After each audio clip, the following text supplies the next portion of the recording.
In the dark room, Prince Base was tightly bound, his hands locked in a cage. Melissa pushed the door open and walked in. Base growled her name, cursing her directly. "You'll die a miserable death." Melissa wasn't angry at all. Instead, she put on an innocent yet mocking expression. "Darling, how many times have you said that? And yet, here I am, perfectly fine." Melissa ordered, "Open the cage." Her subordinate immediately obeyed. "Yes, miss." The iron cage door opened. Melissa had just stepped 1 foot inside where she heard Base curse. "Don't come any closer." Melissa, still with the same tone and demeanor, calmly walked towards him and said, "I can't do that, darling. If I don't get close to you, how are we going to cultivate our feelings? After all, you're my husband." Prince Base's eyes were filled with resentment. He squeezed out the words, "You kidnapped me and forced me to accept all of this. I've never acknowledged this marriage." Melissa suddenly lunged forward, one hand pressing against Base's firm chest. With a gentle expression, she pretended to act coquettishly. "You're hurting my feelings saying that. This is already a done deal." Base continued to shout with disgust, "Let me go. You drugged me and forced me." Melissa feigned innocence, pointing at herself. "Forced you to do what? Tell me." Base resolutely turned his face away, cursing, "Melissa, you're shameless." Melissa continued to cling to Base. "I have good news for you today." Base turned his head, seemingly curious. Melissa wrapped her arms around his neck, pulling Prince Base closer. "Your fiancée found the entrance to the witch's forest today. She's coming to save you." A flash of scarlet hatred flickered in Melissa's eyes. She said excitedly, "It's been a while since I've killed anyone. How about I cut off her head and give it to you as a present?" Base shouted excitedly at Melissa, "Don't you dare touch her." Melissa caressed Base's firm chest, and he could only grit his teeth and endure it. Melissa said softly, "That's not the way to ask for a favor, Base." She moved closer, gently placing her hand on Base's face, leaning in and coaxing, "Kiss me." Base, helpless and disgusted, squeezed out the words, "You disgust me." But in the end, he was still forcibly kissed by Melissa. The phone screen kept flashing, warning that the battery was about to die. The girl, holding her phone, cried out in frustration. It died at the crucial moment. I was just about to see the part where the heroine saves her fiancé. She was following a classic European romance comic called Don't Mess with Her Highness. The story was currently at the point where Prince Base was riding to the enemy kingdom to marry the princess, hoping to end the century-long war between the two countries. On the way, the prince was kidnapped by the lustful witch Melissa, and he was forced to marry her. To save her fiancé, the heroine led her army into the witch's world, but she was still a step too late. Melissa tortured Base to death, leaving only a corpse. Holding Base's cold body in the iron cage where Melissa had imprisoned him, the heroine, with the help of the male lead, began to hunt down Melissa and eradicate all the evil witches. The red light turned on. A scream pierced the air. "Watch out." Blinding headlights shone on her face, accompanied by the piercing sound of a horn. The car got closer and closer. She screamed in despair. "No." The phone flew from her hand, the screen shattering, scattering fragments everywhere. Her heart was racing. She thought, "Am I going to die?" Shouts came from the distance. She saw a group of armored soldiers battling the witch's magic. "We've been tricked. Protect Prince Base." She felt dizzy. Prince Base isn't it the heroine's fiancé in Don't Mess with Her Highness? Looking at the bound man, she couldn't help but think, isn't this the scene where Melissa forces herself on the prince? She gasped, instinctively pressing her hand to her chest, feeling her heart racing uncomfortably. Suddenly, she opened her eyes, letting out a soft huh, completely clueless about what had happened. She looked at her hands, thinking, wasn't I hit by a car? I'm alive. Before she could rejoice, she began to look around, thinking in confusion, where is this? There's a young man and a group of soldiers tied up next to me. The man spoke, "Do you want me to be your husband?" She instinctively turned her head. Who's talking? Even though she was reborn, her love for handsome men remained unchanged. Her face flushed as she looked at the man in front of her. Who is this? He's so handsome. Where did he come from? Looking closely, she felt something was off. This face, she seemed to have seen it somewhere before. Suddenly, it hit her, and she started to panic. Isn't this Base? The the cannon fodder male supporting character who was captured and killed by the lustful witch Melissa. She began to question herself. Then who am I? Seeing that Melissa didn't answer, Base asked again, Melissa, didn't you hear me? I asked if you wanted me to be your husband. She was completely bewildered, not understanding what was happening at all. Why did I become Melissa, the villain? What kind of joke is this? Ignoring Base standing there, she held her head in her hands, trying to figure out why she had transmigrated into Melissa. It was over, completely over. I've actually transmigrated, and right into the scene where she kidnaps the female lead's fiancé. I'm definitely doomed. Base noticed Melissa's demeanor and wondered what had happened. Why was her aura completely different? The image of Melissa imprisoning him flashed through Base's mind. You can only be my husband, Melissa. As long as you are forever imprisoned in the witch's forest, no one can disturb us. His eyes were full of hatred, but also surprise. He hadn't expected to be reborn to the moment Melissa forced herself on him. At the same time, the girl couldn't believe she had transmigrated into Melissa. She tried to calm herself down. Don't panic. As long as I apologize and let him go, maybe I still have a chance to live. Melissa composed herself, turned around, and tried to appease him.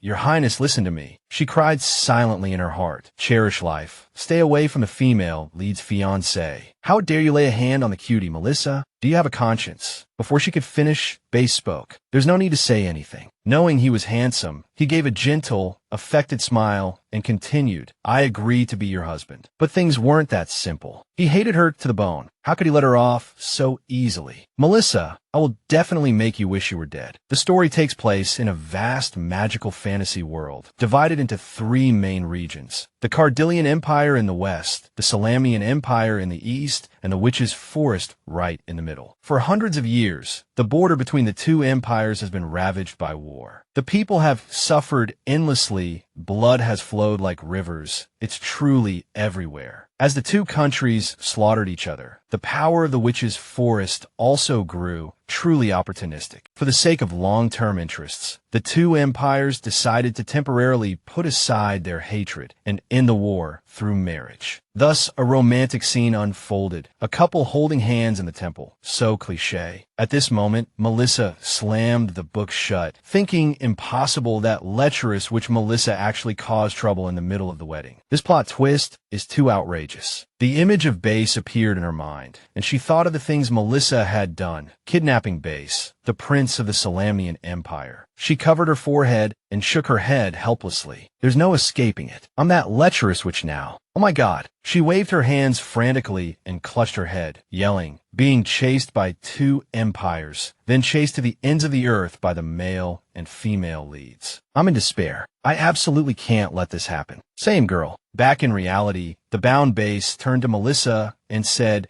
can you undo the spell binding the soldiers? I'll go with you. Just please don't hurt them. Such a sweetheart. Melissa waved her hand, putting on a friendly expression. Don't worry, I won't hurt a hair on their heads, and I'll let you go too. I hope you can be magnanimous and forget about this. Okay. She seemed to suddenly remember something and burst into tears. With the plot developing like this, can I still survive? Drama queen activated. Base frowned, a puzzled look on his face. Is she acting again? Playing hard to get? He recalled the scene from his past life where she kidnapped him and locked him in a cage, himself bound, Melissa kneeling on the ground, approaching his body with a perverted expression. Yeah, she's capable of anything. This is bad. Back then, he could only grit his teeth and let her do as she pleased. It was so miserable. In his past life, she used all sorts of despicable and shameless methods to conquer his body and mind. What a villain. Base stared intently at Melissa standing before him, chin in hand. It was all just a pretense. Meanwhile, Melissa's face was filled with worry and anxiety. Why isn't he saying anything? Does he still want revenge? She screamed internally, oh God, why couldn't I transmigrate into the female lead? Why did I have to become the villainous boss, Melissa? Base smiled. Why are you driving me away? He must be up to something. He immediately put on a fragile, maidenly expression. Don't you like me anymore? Didn't you like me so much that you even hijacked the wedding? How hurtful. Base thought this hatred has been building up for a long time. She will never let me go easily. He continued to feign a frail appearance. Don't leave me. I don't want a political marriage. I just want to be with you, Melissa. Melissa was completely thunderstruck and blurted out, "So cute. Little Base is such a good boy." In the original story, after Melissa defiled him, he became gloomy and indifferent. In the end, he even developed Stockholm Syndrome. He clearly hated Melissa, but he couldn't help but want to be entangled with her until he died in her hands. Now trapped in Melissa's body, she could only cry her eyes out in despair. Is this retribution? Is it because I shipped this couple that I transmigrated into this villainous? Prince Base, still tied up, said, "Sister Melissa, it hurts. Can you untie me?" Melissa's heart skipped a beat, her cheeks flushed, and her heart raced. Seeing him in such a pitiful state, Melissa's mind raced. How could I have such dirty thoughts? I feel so guilty. But he called me sister. Who could resist that? Meanwhile, Base was still there, eyes wet, begging her to let him go. Melissa snapped back to reality and took a few steps closer.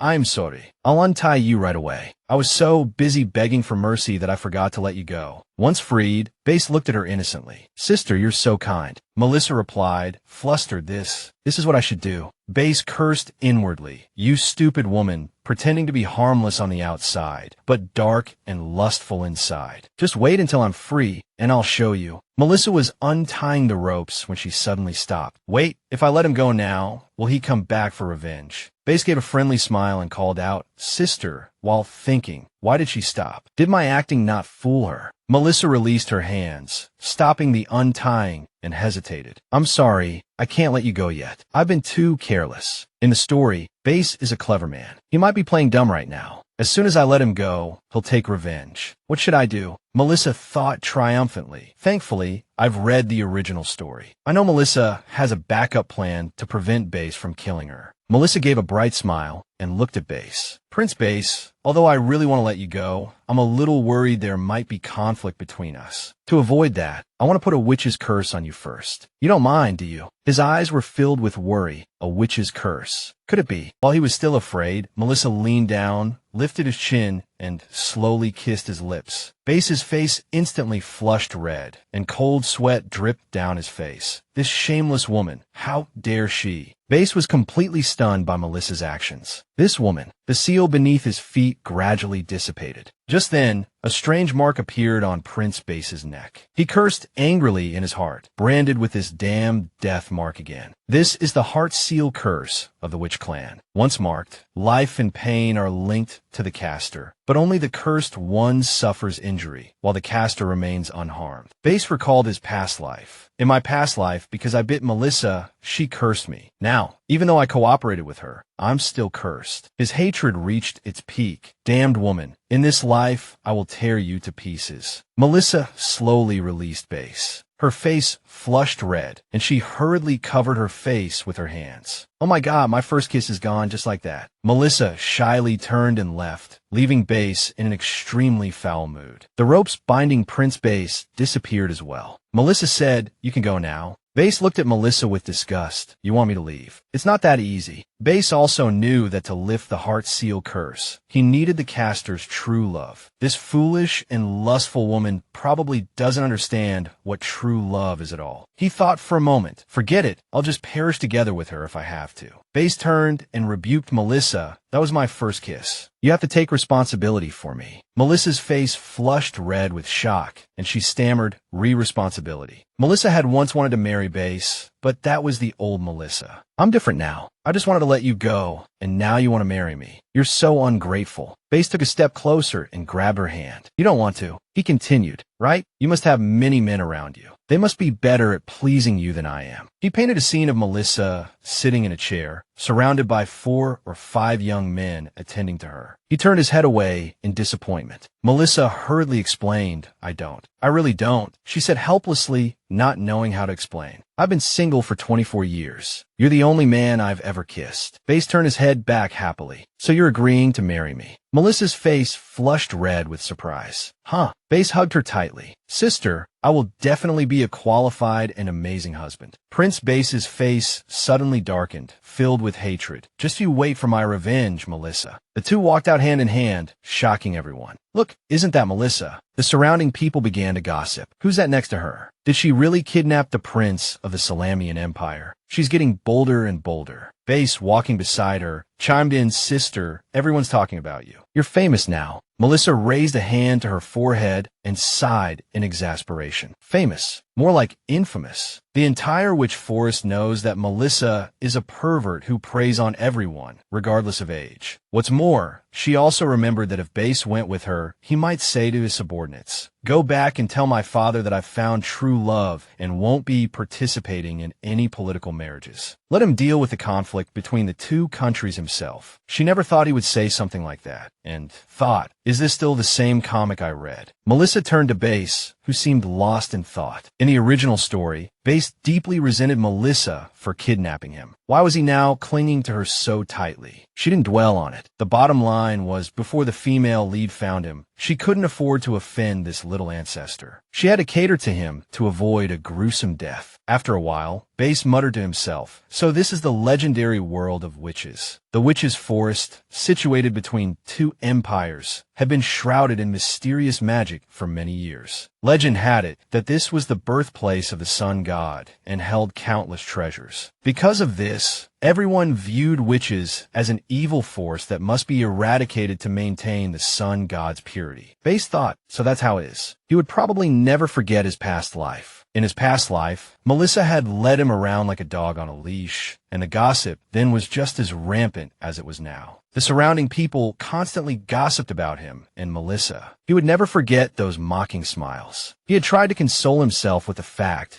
that he couldn't see at the time, but when his sight returned, he was locked in a cage, unable to escape until his death. He gritted his teeth, thinking, Melissa, I will definitely. Lost in thought, he was startled by a girl suddenly rushing up behind him, shouting, "Make way. Make way." Melissa reached out and pulled him towards her. She dragged him to her side, hugged him, and yelled, "Watch out." Base's head bumped into Melissa's chest, his face flushing red, completely bewildered by what had just happened. "What's going on?" The crowd surrounded the girl, scolding her, "Be careful. You'll worry your family." The girl looked up and apologized. I'm sorry. I just got my flying license." Song Zhaoli thought in surprise. Did Melissa just protect me? Meanwhile, Melissa asked worriedly, "Are you all right?" She thought to herself, if he's injured, the female lead will tear me to shreds. Song Zhaoli looked at the person in front of him and asked, "Who are you?" Hearing this, she couldn't help but be startled. He looked at the woman before him and thought, would this notoriously cruel and selfish woman really protect me? He was doubtful. Just who was this woman in front of him? Song Zhaoli's gaze made her blush. She raised her other hand to her chest, hand in hand, holding a man's hand for the first time. Seeing Melissa's familiar, lecherous expression, Song Zhaoli immediately thought that familiar expression. At this moment, Melissa was completely lost in her own thoughts and didn't hear his question at all. Song Zhaoli twitched his lips, thinking, am I being too sensitive after being reborn? Besides Melissa, who else could make such a shameless expression? Melissa came back to her senses. Huh? What did you just ask me? Song Zhaoli pretended to be nonchalant and said, nothing. I just want to hold Melissa's hand and go home. Then he leaned down and kissed her hand, saying each word clearly, to our home. Having been single all her life, this scene made her nosebleed on the spot. She thought, who can understand the joy of a homebody? Melissa led Song Zhaoli towards the castle at the edge of the witch's forest. Melissa said as she walked, while you're in the witch's forest, I'll protect your safety until you leave. She felt a little guilty. If you hear any bad rumors about me, don't believe them. Then, as she pushed open the door, Melissa added, especially those rumors about me being lecherous and having messy relationships with men. She finally pushed the door open and solemnly declared, I'm definitely not that kind of person. Please come in.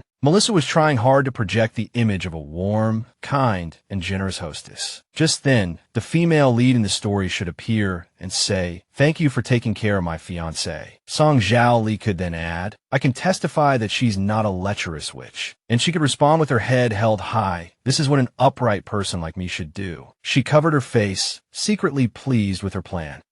From now on, I'm going to change the course of the story. After completing her perfect plan, she smiled and said to Song Zhaoli, don't be so polite. My house is big. You're the first man I've brought back. Song Zhaoli blushed upon hearing this. At this moment, a clear bell rang, and a man bowed respectfully, Master. Melissa looked inside, and even she was stunned by the scene before her. A group of men said in unison, Master, welcome home. This place was a paradise of handsome men. Melissa froze, shocked as if she had lost her soul. What the hell? Song Zhao Li's face also darkened. Melissa quickly slammed the door shut, feigning composure, thinking that she should smile at a time like this. So she said, "Actually, that was a welcome performance prepared for you. Do you like it?" Song Zhao Li's lips twitched angrily, but he held back and replied, "I like it." He thought to himself, besides me, how many other men does this woman have? Melissa laughed, "Haha, I'm glad you like it. The performance is over. I'll go pay them and send them home." She hurriedly said, "Wait for me." Then she opened the door and rushed into the house, slamming it shut. Song Zhaoli stood outside with his arms crossed. Sneering, she said she only liked me. What a liar. "I'll settle the score with you slowly, Melissa." Melissa walked into the room and sat down in a chair facing a group of handsome men. "I don't care how you got here, but from today onwards, you can all leave." Melissa knew exactly what she was doing. If she wanted to save her life, she first had to get rid of this flirtatious label. She couldn't let Bath and the others look at her with that wary look anymore. Meanwhile, the two men were still stunned, completely baffled as to why Melissa was driving them away. Melissa just sat there, not even bothering to look at them. At this moment, one of the men stepped forward and declared loudly, "I will not leave Master's side." He knelt down. "Does Master have a new favorite? So she doesn't want us anymore." The other also knelt down, placing his hand on the chair Melissa was sitting on, and said firmly, "I won't leave either." His eyes became sad and helpless. "If Master wants me to leave, it would be better to just kill me." Melissa had a headache. What should she do now? Suddenly, she remembered that these two were actually Melissa's playmates, but in reality, they were more like round-the-clock nannies, taking care of helpless people like Melissa. The dark-skinned man was named Seth, 18 years old. Melissa had rescued him from the slave market, so he regarded Melissa as his savior and her most loyal follower. The white-skinned one was named Siren, 19 years old. He had been exploited by nobles, and Melissa, finding his singing voice beautiful, had kidnapped him. Although Melissa in the story was a standard villain, in the eyes of these two, she had always been their redemption. Their everything. Seth hugged Melissa's leg, crying and pleading, "Wah, I don't want to leave Master." A slave without a master can't survive. Siren, beside him, put on an innocent and pitiful expression, making Melissa extremely embarrassed. "Oh God, what should I do in this situation?" In the hall, she spoke. She forced a bright smile. "That's right." Standing in front of Bath, she explained, "I was worried you wouldn't be used to it here, so I arranged for 2 people to serve you." She pointed to the dark-skinned man. "This is Seth." Seth crossed his arms and looked directly at Bath. "I heard you're some kind of prince. Nobles are all the same, not a single good one among them." Siren quickly covered Seth's mouth and introduced himself. "I'm Siren. Seth and I will take turns guarding you and obey your commands."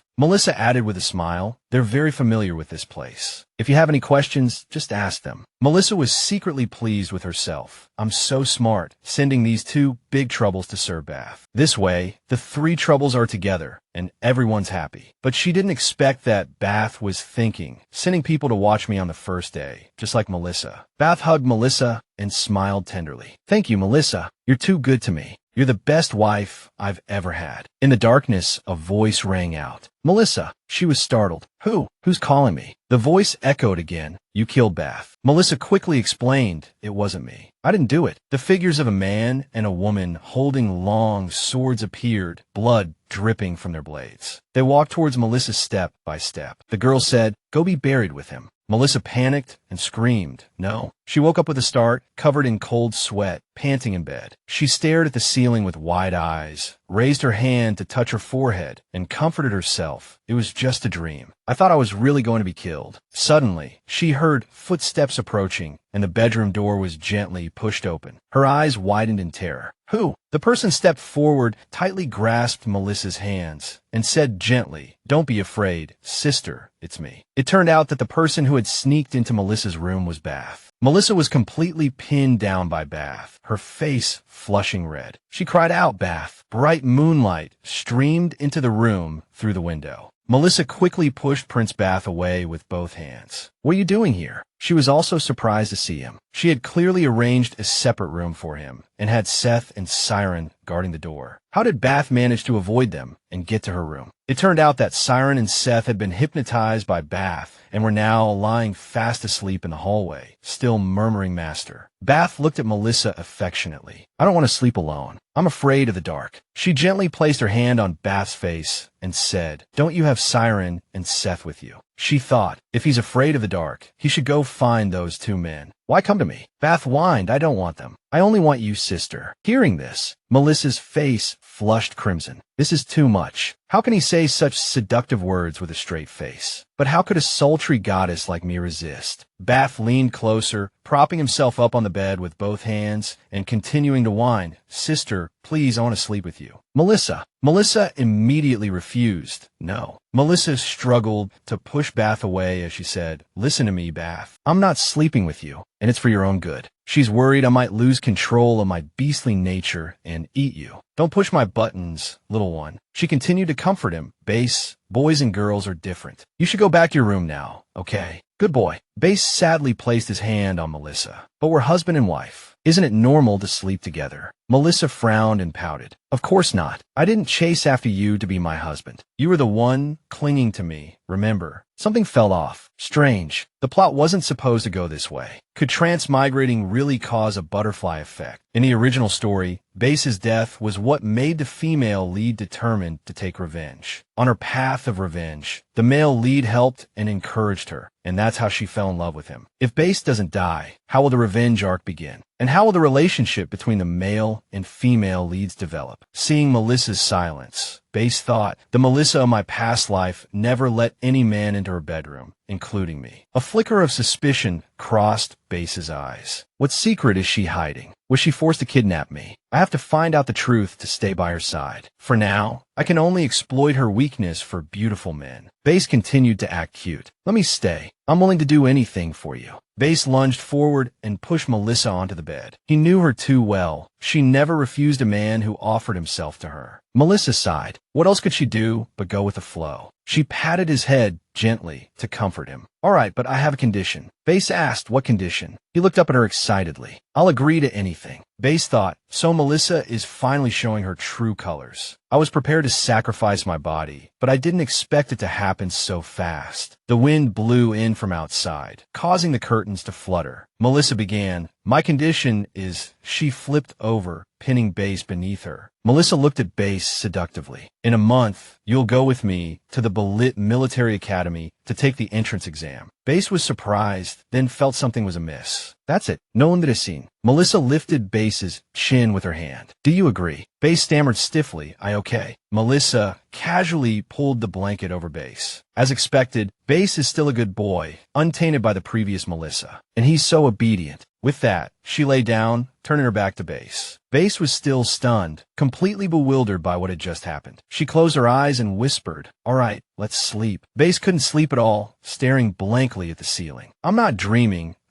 Melissa didn't do anything. Could it be that she's so overindulged that she's no longer capable? An image of Melissa staying up late, looking haggard with dark circles under her eyes, surrounded by a group of handsome men, flashed through Base's mind. Base turned to look at Melissa's fair back. Why does she suddenly want to go to Belit? Base recalled his past life. Back then, he was imprisoned, unaware of the outside world. The only time he'd heard the name Belit Military Academy was from Melissa. Base remembered one time, Melissa hugged him from behind, her eyes full of emotion. Your fiancé has fallen in love with a student from Belit Academy. See, I'm the only one who truly loves you. Base turned over and asked softly, why do you want to go to Belit Military Academy? Melissa mumbled with her eyes closed, you'll find out when we get there. As soon as she finished speaking, she suddenly opened her eyes, a look of contemplation in them. On this continent, besides the Witch's Forest, only Belit Military Academy was not under the jurisdiction of any country. Melissa slowly pieced everything together. That place had also protected the previous Melissa for a time, during her escape. More importantly, Edwin, the original male lead, is stationed there. I must find him before he meets the female lead. 1 month later, 100 nautical miles from Nathanson Island, the ship rocked on the sea, surrounded by picturesque scenery and crystal clear water. Melissa happily admired the view, one hand holding her wide-brimmed hat. "Is that Nathanson Island?" she called out. "Everyone, come and see." She turned to see 3 people with their heads down, vomiting. Melissa hadn't expected them to get seasick. "Are you all right?" she asked with concern. She really hadn't expected them to be so weak. All 3 had been throwing up the entire journey. Who knew they all suffered from seasickness? Base's face was pale, his expression weary, and he was fuming inside. "Do I look all right? This woman deliberately brought me on this ship to some faraway place to make a fool of me, you wicked woman." He still managed to force a smile. "Sister, I'm fine." Siren was supporting Seth, both looking weak. Seth asked heavily, "Master, how much longer until we arrive?" Siren asked worriedly, "Master, are you feeling unwell?" Melissa replied with a bright smile, "No, not at all. The sea breeze is so refreshing, I love it." Seth thought, as expected of Master. Even with such strong winds and waves, and the ship rocking like this, Master is completely unaffected. Seth turned to look at Base, his eyes full of disdain. "Unlike that useless fellow, so pathetically weak. I really don't know what Master sees in him." On board the ship, people chattered amongst themselves, wondering why the vessel had stopped. As everyone scanned their surroundings, a voice caught Melissa's attention. So far from Balit Military Academy, Melissa wondered what was happening. As if on cue, the captain appeared, a calming presence amidst the growing unease. "Honored guests, I sincerely apologize, but the area ahead falls under the jurisdiction of Balit Military Academy. We cannot proceed any further." Someone protested indignantly. "What? We have the entrance exam tomorrow. We can't be late." Another voice chimed in, "Yeah, we're so far from the island. Are we supposed to swim?" "Can you?" The captain calmly explained. "All applicants taking the Balit Military Academy entrance exam must reach the island by their own means." Birds circled overhead. Suddenly, a splash echoed as someone plunged into the sea. The person who jumped and declared with bravado, "If you can't even do this, how are you going to pass the Academy's tests? We'll see you there." Melissa stood at the railing, watching as one after another followed suit. Base tugged gently at Melissa's sleeve. "Sister, Melissa, I actually can't swim." He thought to himself smugly,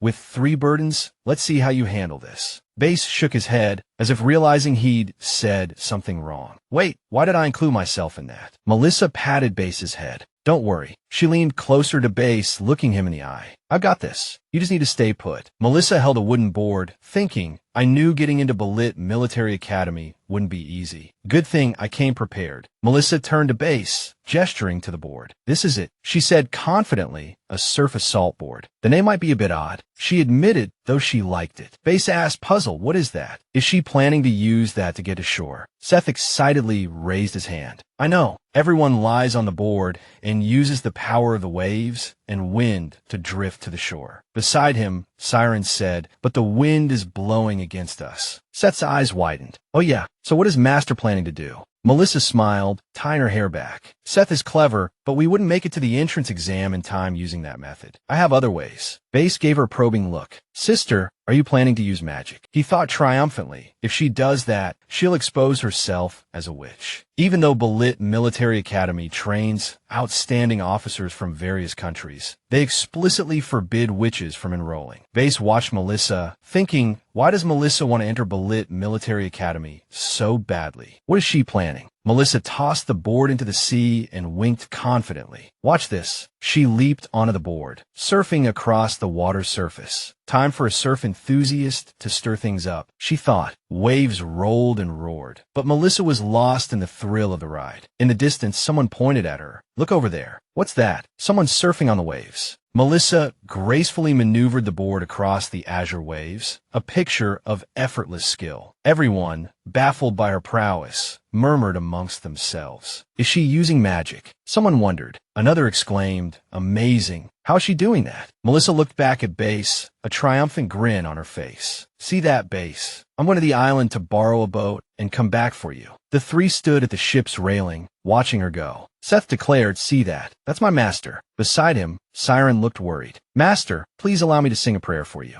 Base glanced at them, scoffing inwardly. These 2 loyal dogs. I really don't see what's so great about her. As Melissa drifted further away with the waves, she called back, "Wait for me." Base watched silently, thinking, I'll see how you manage to hide your identity during Balit Military Academy's tests. The next day, on the majestic island of Balit Military Academy, a voice echoed, "Tomorrow is our academy's annual entrance exam. The students whose names are called will assist the teachers in observing and evaluating the applicants." A teacher stood at the podium in the lecture hall, speaking sternly. "You will need to pose as new students, mingle amongst them, and observe their character and abilities." Although she saw Foster asleep, his face hidden behind a book, she continued gently, "Your scores will be factored into their final results. This is crucial for their future development. Now, I'll begin roll call. Pandora." A student responded loudly, "Present." Then Foster. The student remained unresponsive. Annoyed, the teacher slammed her ruler on the desk. "Edwin Foster, wake up." Foster lowered the book that had been shielding his face, propping his head up with one hand, looking thoroughly annoyed. So noisy. He looked completely indifferent, his feet still propped up on the desk. "Teacher, I'm not deaf." He sighed dramatically. "Such a hassle. Why did I have to transmigrate to such a strange place? Being a top student at a military academy is tiring enough, and now I have to participate in all these school activities. I'm more exhausted than I ever was in my past life." Foster rested his hands behind his head, leaning back slightly. The teacher continued to stand there, tapping her ruler on the desk. "Edwin, look at your lazy posture. Do you know how much effort students from poor families put in just to get into the Balit Military Academy?" The teacher continued, pointing her ruler at Foster. "You have such an opportunity, yet you don't cherish it, wasting the principal's concern for you." Foster stretched wearily and yawned. "Here we go again." Foster abruptly stood up, a glint in his eyes. "Teacher Keller, you're wrong." His handsome face and perfect grades gave him an air of confidence.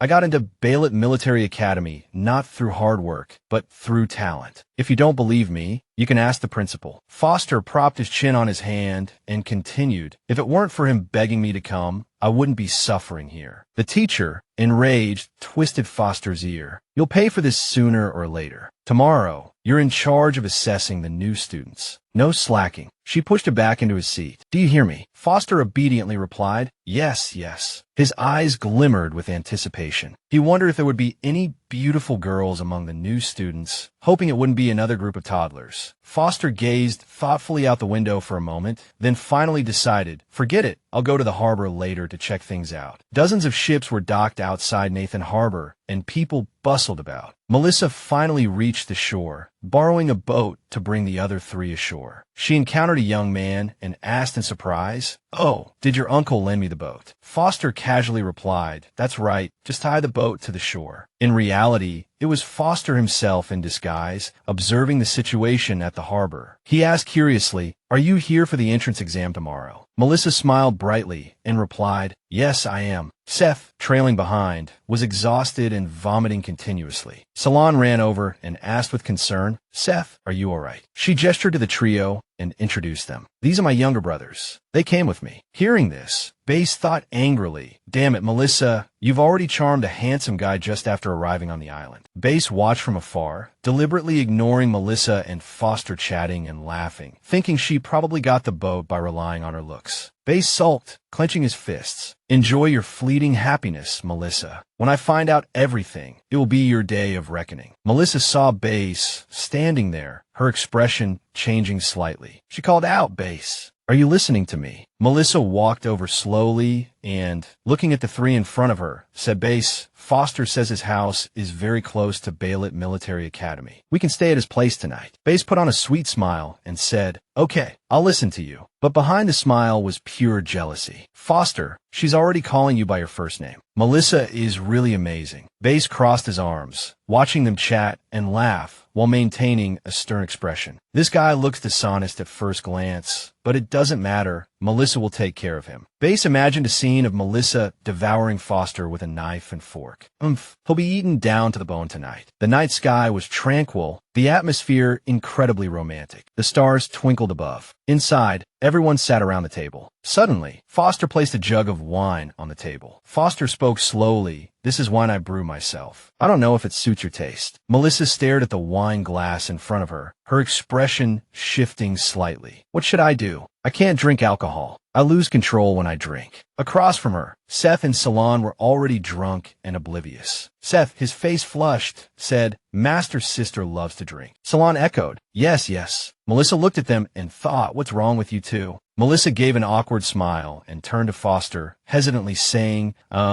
we have the exam tomorrow, so I won't drink. She kept reminding herself, although I've only been drunk once, I can't let that drunken incident happen again. Bass sat beside her, a dangerous glint in his eyes. Yes, if I can get Melissa drunk, maybe she'll drop her disguise and reveal her true self. Then I can extract information from her. Bass said gently, Sister, I've never had a drink with you. Will you have a drink with me? Bass looked at her intently, raising his glass with both hands. Is it all right? He thought to himself, it would be strange if she refused. In my past life, she always used alcohol to force me to do this and that, just to get close to me. He recalled the image of Melissa sitting on him, her smile seductive as she slowly poured wine over him. He resolved, this time, I'll make her suffer the consequences. Looking at his incredibly handsome face and captivating gaze, Melissa blurted out, You're so cute, I can't refuse. Seeing the glass in Bass's hand, Melissa hesitated for a moment, but finally agreed to just have one drink. Melissa took the glass and drained it in one gulp. Melissa slammed the glass down on the table. Foster, sitting next to her, clapped excitedly, praising her constantly. Miss Melissa, you can really hold your liquor. Foster leaned closer, staring intently at Melissa, thinking to himself, this girl is quite interesting. It seems her relationship with these three men is complicated. Could she be playing them all? If that's the case, then I can make my move without hesitation. She burped, and the two men beside her raised their eyebrows and looked over. Melissa, almost losing control, suddenly stood up, raised her glass with one hand, and shouted, Look, I'm drunk, haha. Foster immediately reached out to steady her. Miss Melissa, your face is so red. Are you all right? Melissa tilted her head, staring fearlessly at Foster, and grabbed his hand. She gently pulled his hand to her face and said, Foster, you're so handsome. Foster didn't pull his hand back, but instead gently caressed her cheek. You're drunk, Miss Melissa. With such a rare opportunity to get close to a beautiful woman, how could Foster miss it? He gazed intently at Melissa's beauty. Melissa was particularly charming when drunk, her eyes sparkling, her lips red and alluring, extremely attractive. Foster swallowed hard, feeling his throat dry, thinking, with a face like that, no man could resist. It looks like there's going to be a good show tonight. Melissa, no longer able to control herself, whispered Foster. She pouted her lips and ran towards him with open arms, saying, I want a hug, I want a kiss. Foster, unconcerned, also opened his arms in response. Then come here. But by this time, Bass was furious. He finally couldn't help but stand up and yell, Sister. Then he pulled her back into his arms. Melissa fell back unconsciously. Bass's strong arms caught her. He looked sharply at Foster and demanded, Foster, please prepare a room for my sister and me. She's drunk, and I need to take her to rest. After hearing this, Foster propped his chin in his hand and asked with some surprise, one room. Bass replied without hesitation, That's right, I usually sleep with my sister. Foster led Melissa and Bass towards an empty guard room. He pushed the door open and blurted out, This is the biggest room. You two can stay here tonight. Bass protectively supported Melissa from behind. Careful, sister, slow down. Seeing this scene, Foster couldn't help but doubt, Are you two really siblings?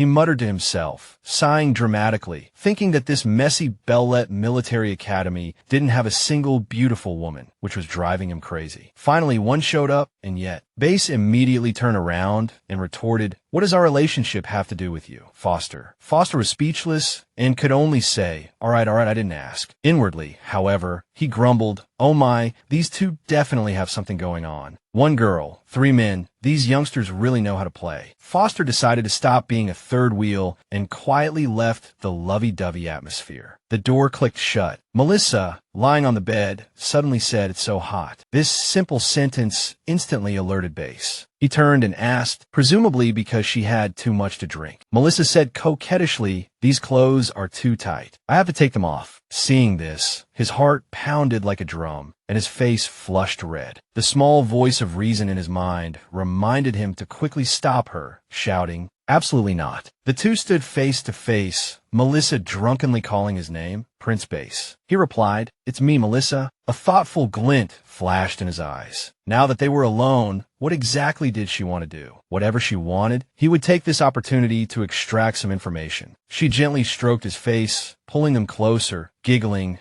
Finally, I can touch the real person. I've always thought you were handsome. Although she was drunk, she didn't reveal all her thoughts, only thinking to herself. In the original story, you were the second male lead, so you died so early. What a pity. He also placed his hand on hers, smiling. Is it because you like my face that you hijacked the wedding, Melissa? He said this, but he had his own calculations. In the past life, Melissa quickly grew tired of those men and was only infatuated with him. He hadn't understood why before, but now it seemed she was truly satisfied with his appearance. She mumbled in reply, "It's not because I wanted to hijack the wedding, it's the Melissa from the original story." These words startled him. Shocked, he spun around, gripping her shoulders tightly, and asked, "What? Who told you to do this?" He thought to himself, just as I suspected, there's definitely something fishy about this hijacking. Although Melissa was lustful, she wouldn't go so far as to offend two great empires at the same time, unless there was a greater benefit driving her. She stretched, too lazy to answer. "Haha, I'm so sleepy, I can't even keep my eyes open." The devil in his heart emerged, unwilling to let her sleep. "Don't sleep, Melissa. Explain yourself. Who told you to kidnap me?" She struggled in refusal. "I'm so tired. Don't bother me." She rolled over, hugging her pillow, and fell into a deep sleep. He watched this scene, feeling utterly helpless. He was truly drunk, his gaze growing distant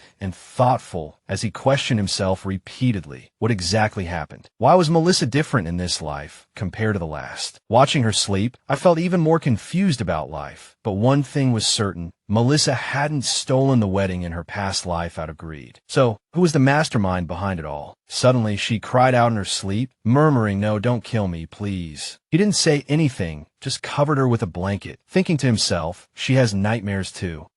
I'll let her live a little longer until I find the person behind this. The morning on Nathan Island was bustling with activity as nobles introduced themselves to one another. "I'm from the Phil royal family, and my wife is the Duchess of Talon." He observed the scene from a distance. These people were all descendants of nobles from various countries. No wonder it was Bright Military Academy. It could even gather people with political conflicts. His male favorite, Seth, followed behind him and asked, "Are all these people here for the entrance exam?" Cyrus observed the situation from the side. The competition is fierce. Even so, Seth said confidently, "Master will definitely be fine." Cyrus reminded him, "Seth, you have to call me sister here. Bright Military Academy only allows family members to accompany applicants." Foster also appeared, walking up to Melissa. "Miss Melissa, I've got it for you. This is your name tag." Melissa took it. "Thank you." Foster thought to himself, locals really are different. They can even pull strings for registration. He replied with a smile, "It's no trouble. I also want to participate in the recruitment with you." Base, standing to the side, felt a pang of discomfort watching this scene. This annoying guy is participating too. Everyone started moving towards the dark forest. At the examination site, Foster walked ahead and explained, "This is the dark forest. Passing through this forest will lead you to Bright." A nobleman behind him added, "The elite military academy uses the dark forest to test its candidates. Only those who can cross the forest can pass the preliminary selection." This statement caught Melissa's attention. She felt a little apprehensive. "That sounds troublesome." Base immediately went to her side and comforted her. "Don't worry, sister. There are many of us. We'll definitely overcome any difficulties inside." He pondered, "Melissa wants to enter this academy. Could the mastermind be inside? I have to ensure she enters the academy smoothly so I can get closer to the truth." He formulated the entire plan in his mind. Seeing this, Foster took the initiative to take her hand and comforted her with his handsome face. "Miss Melissa, don't worry. I'll protect you." Foster wasn't going to be outdone. To win the beauty's heart, he naturally had to show his chivalry. This scene made Base's blood pressure spike. "Once we enter the forest, I must find a way to get rid of this pest." She could only force a smile, thinking, Foster is really enthusiastic, but she had other plans in mind. She recalled the plot. In the story, after Lena learned that her fiancé, Base, had been attacked,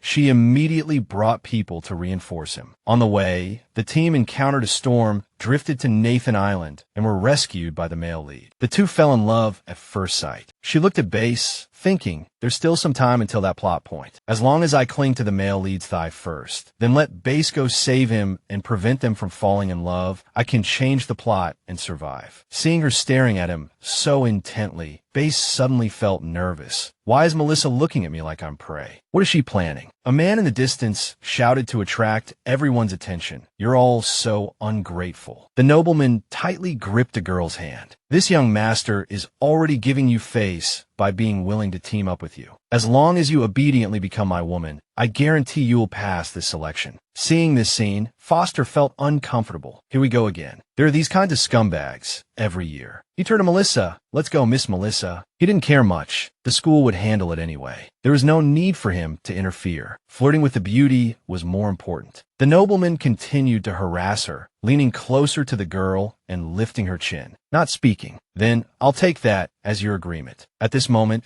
the girl finally resisted. Let go or you'll die. It was none other than Lena, 18 years old, the princess of the Solarum Empire, and also the female lead. Melissa turned to ask Foster, are they arguing? Foster explained, every year at this time, nobles from various countries gather here. Disputes are quite common. Vase finally spoke. Looking like a scarecrow, I see that young lady is being harassed. Foster is so gentlemanly. He certainly wouldn't stand idly by, would he? He waited silently for the right moment. This was a perfect opportunity to get him away and stop him from pestering Melissa. Although he thought this in his heart, he said, I'm not jealous at all. I just simply dislike him. Hearing this, Melissa turned her head and asked, oh, a female student. She was curious. Female soldiers were extremely rare at Bright Military Academy. Since female students were naturally not as physically strong as male students, it was difficult for them to pass the academy selection process. As soon as she finished speaking, the sight before her eyes astonished her. Lena then angrily rebuked the nobleman. I told you not to mess with me. Don't think I'm easy to bully just because I don't speak up. You just had to provoke me. Melissa covered her mouth in shock, thinking to herself, it was Lena. She had beaten the nobleman to a pulp, making him cry out in pain. Ouch. Ouch. Melissa was surprised. Why would the female protagonist of the comic appear at this time? Lena said, get lost. The nobleman crawled away. Still boo fu chi to saw. Jay, just you wait. I'll get you back for this. Lena clapped her hands, looking impatient. All you do is bully the weak. Her maid, Elsa, ran over, panting, Your Highness. I finally found you. Lena looked at Elsa in surprise. What are you doing here? Elsa explained. His Majesty the King was furious when he learned you ran away to avoid the marriage. Do you know how scared I was when they questioned me? The maid ran over and hugged Lena's leg, pleading, Your Highness, please go back and get married. Otherwise, I won't survive this. Lena turned and comforted her. Don't worry. Even if I didn't run away, this marriage wouldn't happen. Hearing this, the maid asked in surprise why. Lena answered confidently, because my fiancé is just cannon fodder. Lena began to recall scenes with Foster flashing through her mind one by one. I still can't believe it. Even now, I'm the female protagonist of a fantasy comic. I thought I would have to fight against Melissa, that dangerous woman, but her beauty is undeniable. In the story, I have a role to play, rescuing my fiancé, who was kidnapped by an evil witch. For this, I formed a rescue team. But in the end, I couldn't save him. The marriage alliance failed, and the two empires went to war again, resulting in countless casualties. The peace agreement was nothing but a scrap of paper, and I was left chasing after Melissa, the lustful mastermind behind it all. Meanwhile, Melissa lived a carefree life. I met Edwin Foster and fell completely in love with him, especially after he helped me time and time again. Until one day, I woke up and the memories of my past life flooded back. Now that I know all this, I want to sit back and let this tragedy repeat itself. I decided to escape,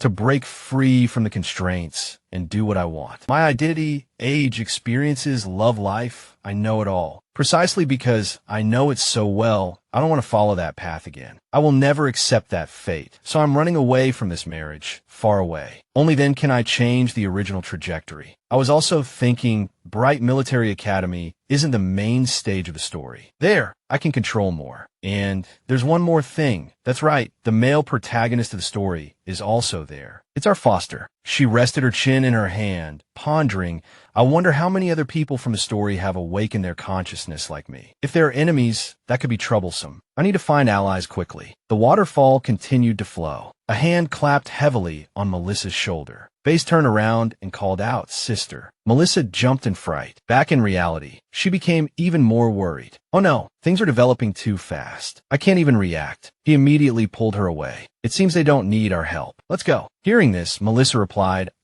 okay. She thought to herself, thank goodness Base hasn't met the female protagonist yet, and the female protagonist doesn't hate me yet. She doesn't know me yet either. She breathed a sigh of relief. Phew, everything is still under control. Meanwhile, Foster turned to look at Lena.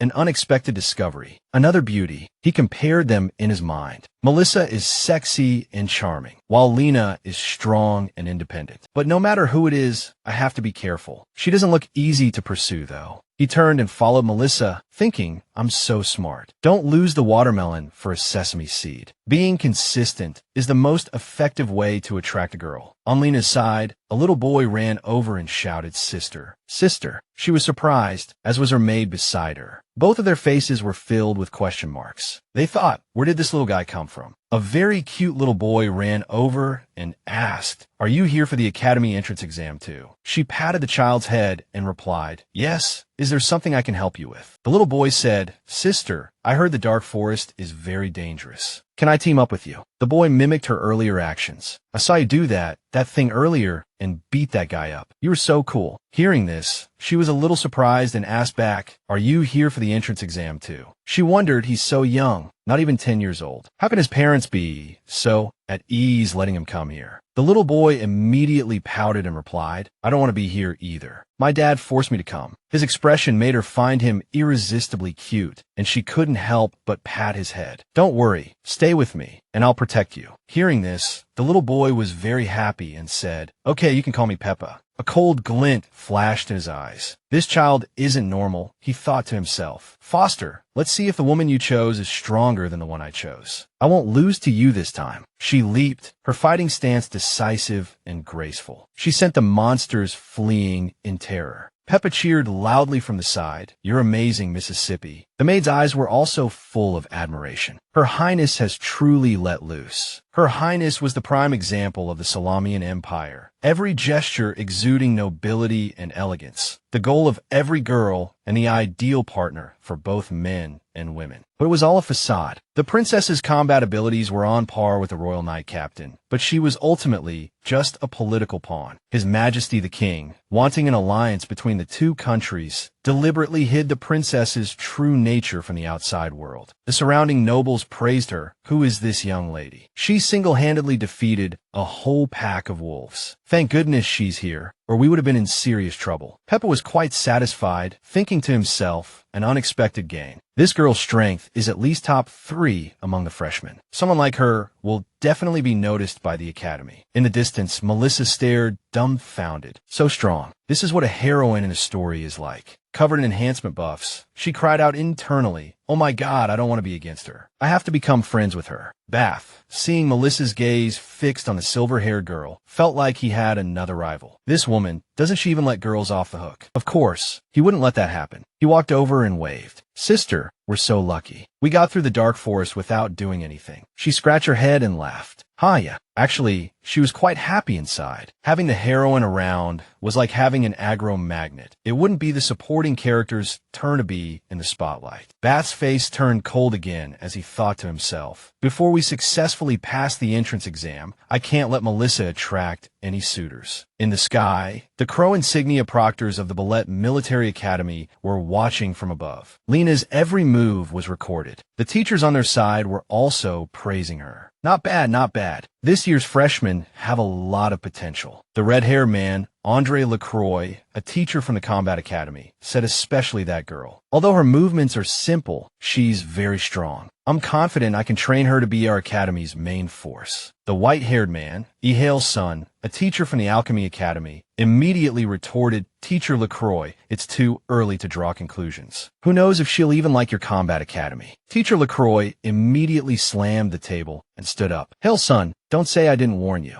If you let your students use underhanded tactics to poach people again, I'll make you regret it. The dean's voice intervened. All right, stop arguing. It was Jason Kello, the dean of the military academy, his voice authoritative. Do you two look like teachers? He turned to the teacher beside him. Are all the children here? Ella, go and conduct the final selection. The female teacher stood up and replied, yes, Dean. She was Ella Keller, the teacher from the Command Academy. She left the Academy's meeting room and headed towards the examinees for the final selection. Hale Sun looked dejected. As expected, Ella gets all the good stuff. The proctoring teacher is the one the freshmen are most eager to choose. Teacher LaCroix, who hadn't heard it first, immediately pointed at Hale Sun after hearing this. Don't be like that. Giving priority to ladies is basic gentlemanly conduct. If you're not convinced, let's go outside and have a duel. Hale Sun turned his head and muttered, ugh, simp, meaning those who fawn over others without any principles. Back with the examinees, Song Zhao Li excitedly walked into the academy. Wow, so this is Ballet Military Academy. She was a little surprised, thinking it was this easy to get in. Oh well, she smiled cutely.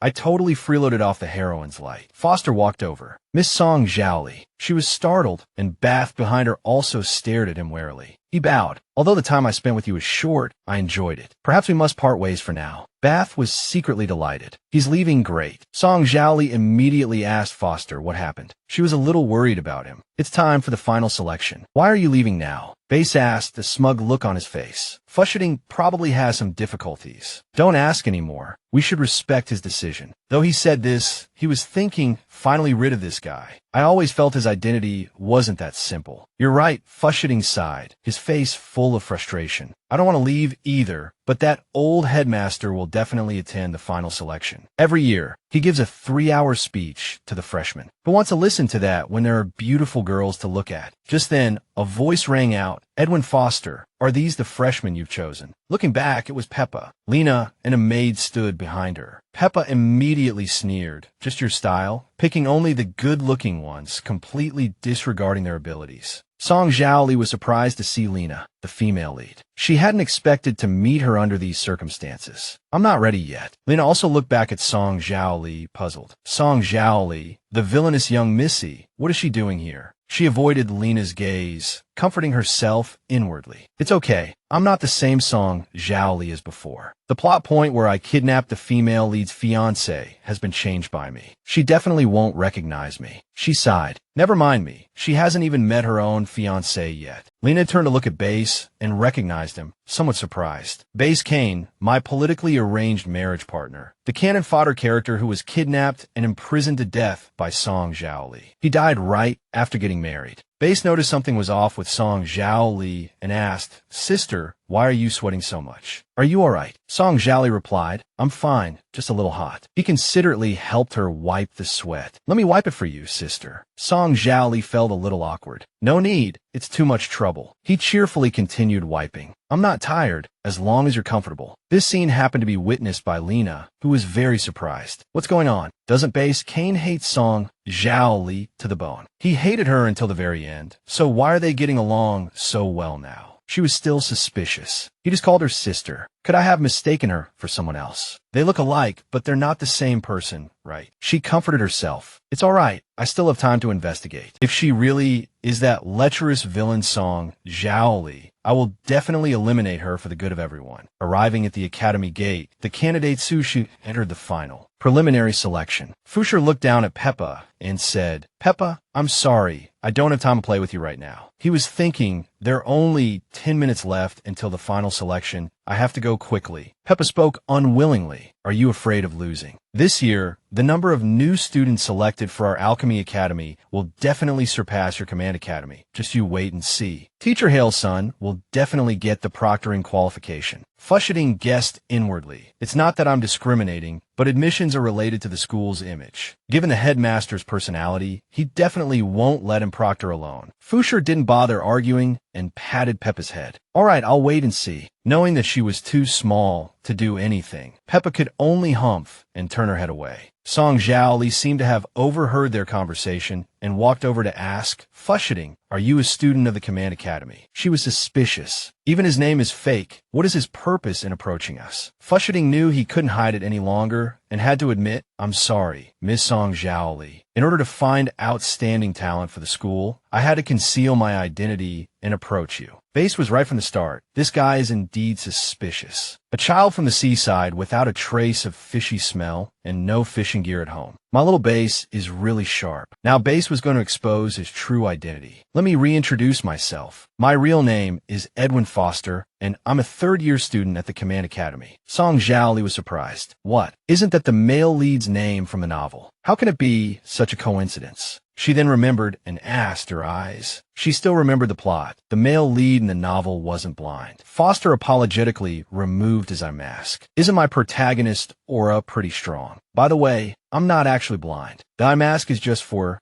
style. He said apologetically, really, I'm very sorry, Miss Melissa. Please forgive me. Don't be angry, okay? Lena, standing beside them, was also stunned. Wait, it's him, my boyfriend. Plot twist. Base sneered smugly at Melissa.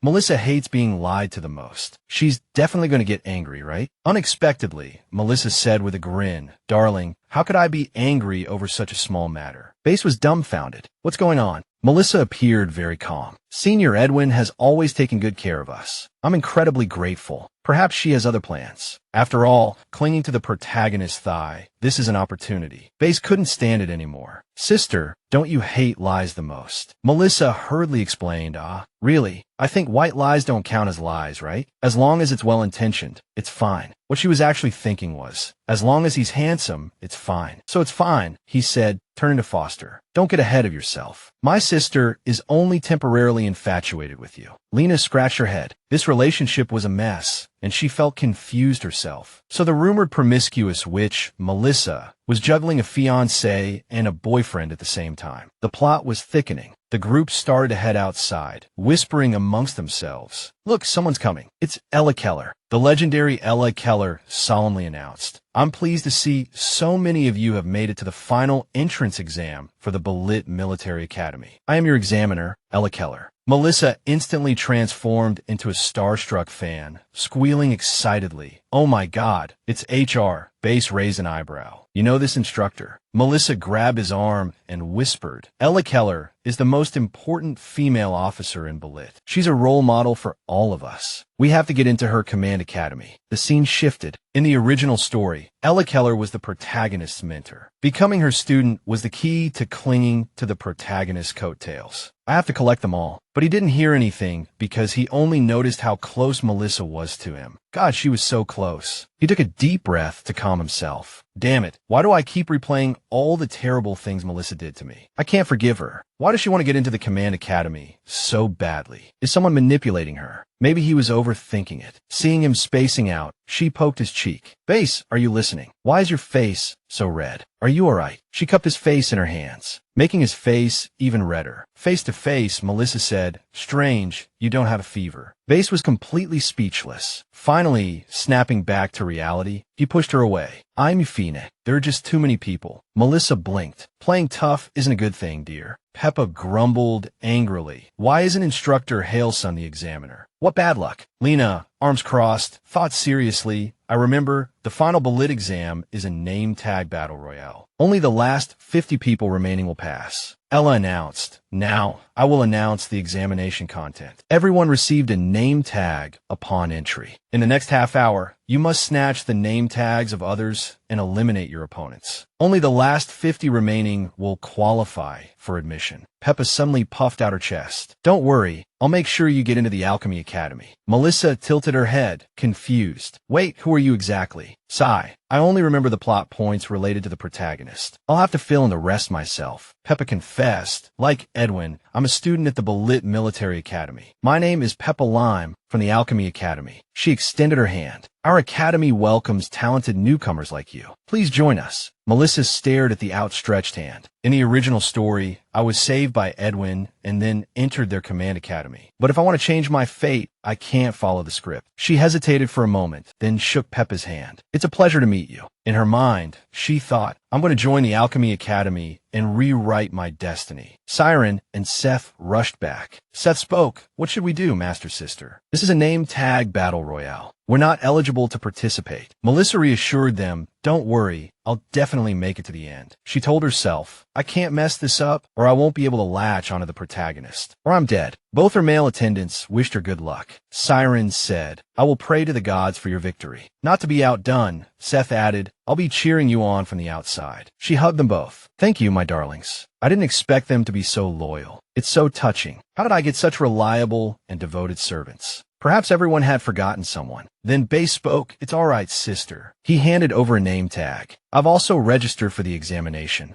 Seeing their displeasure, Siren spoke first. You little noble, you're so cunning. Seth continued, You secretly registered behind our backs. She was also surprised. Huh, Base replied, while you and Foster were chatting over there. He took her hand. Sister, although I'm weak, I'll do my best to protect you. He thought to himself, Luckily, I was quick-witted and registered in advance. Otherwise, I wouldn't be qualified to participate and wouldn't be able to enter Miss Ella's Command Academy. She exclaimed, Base. He replied, Sister. The atmosphere was turning warm and romantic when Foster suddenly appeared, interrupting them. Hey, did you forget I'm here too? I also signed up just to protect Melissa. Base was so angry he just wanted to throw him away, this clingy guy. After hearing the examination content, the nobles immediately surrounded Lena. A woman and child like you. The person who bullied Lena earlier spoke. We meet again. Hand over your name tag. He said with disdain, then kneel down and lick my boots, and maybe I'll spare your life. You think I'm afraid of you. It seems the last beating wasn't enough. You haven't learned your lesson. Peppa turned and asked, Who is he? Lena said impatiently, A waste of space. Hearing the insult, the man roared, How dare you insult me? I am the 8th prince of the Green Forest Kingdom. Lena stared at him, racking her brain to remember who he was. Greenwood Kingdom, a vassal state of our Desalagna Empire. I've heard they like to flaunt the Empire's name everywhere. The Empire is dealing with it. He said smugly, Are you scared now? It's your good fortune that I like you. After all, I'm going to marry an imperial princess in the future. Suddenly, a voice rang out, Your Highness, this prince is really ugly. In your dreams. It was none other than Melissa, with Base and Fusseton standing beside her. She scoffed, Forget a princess. Even an ordinary person like me wouldn't like you.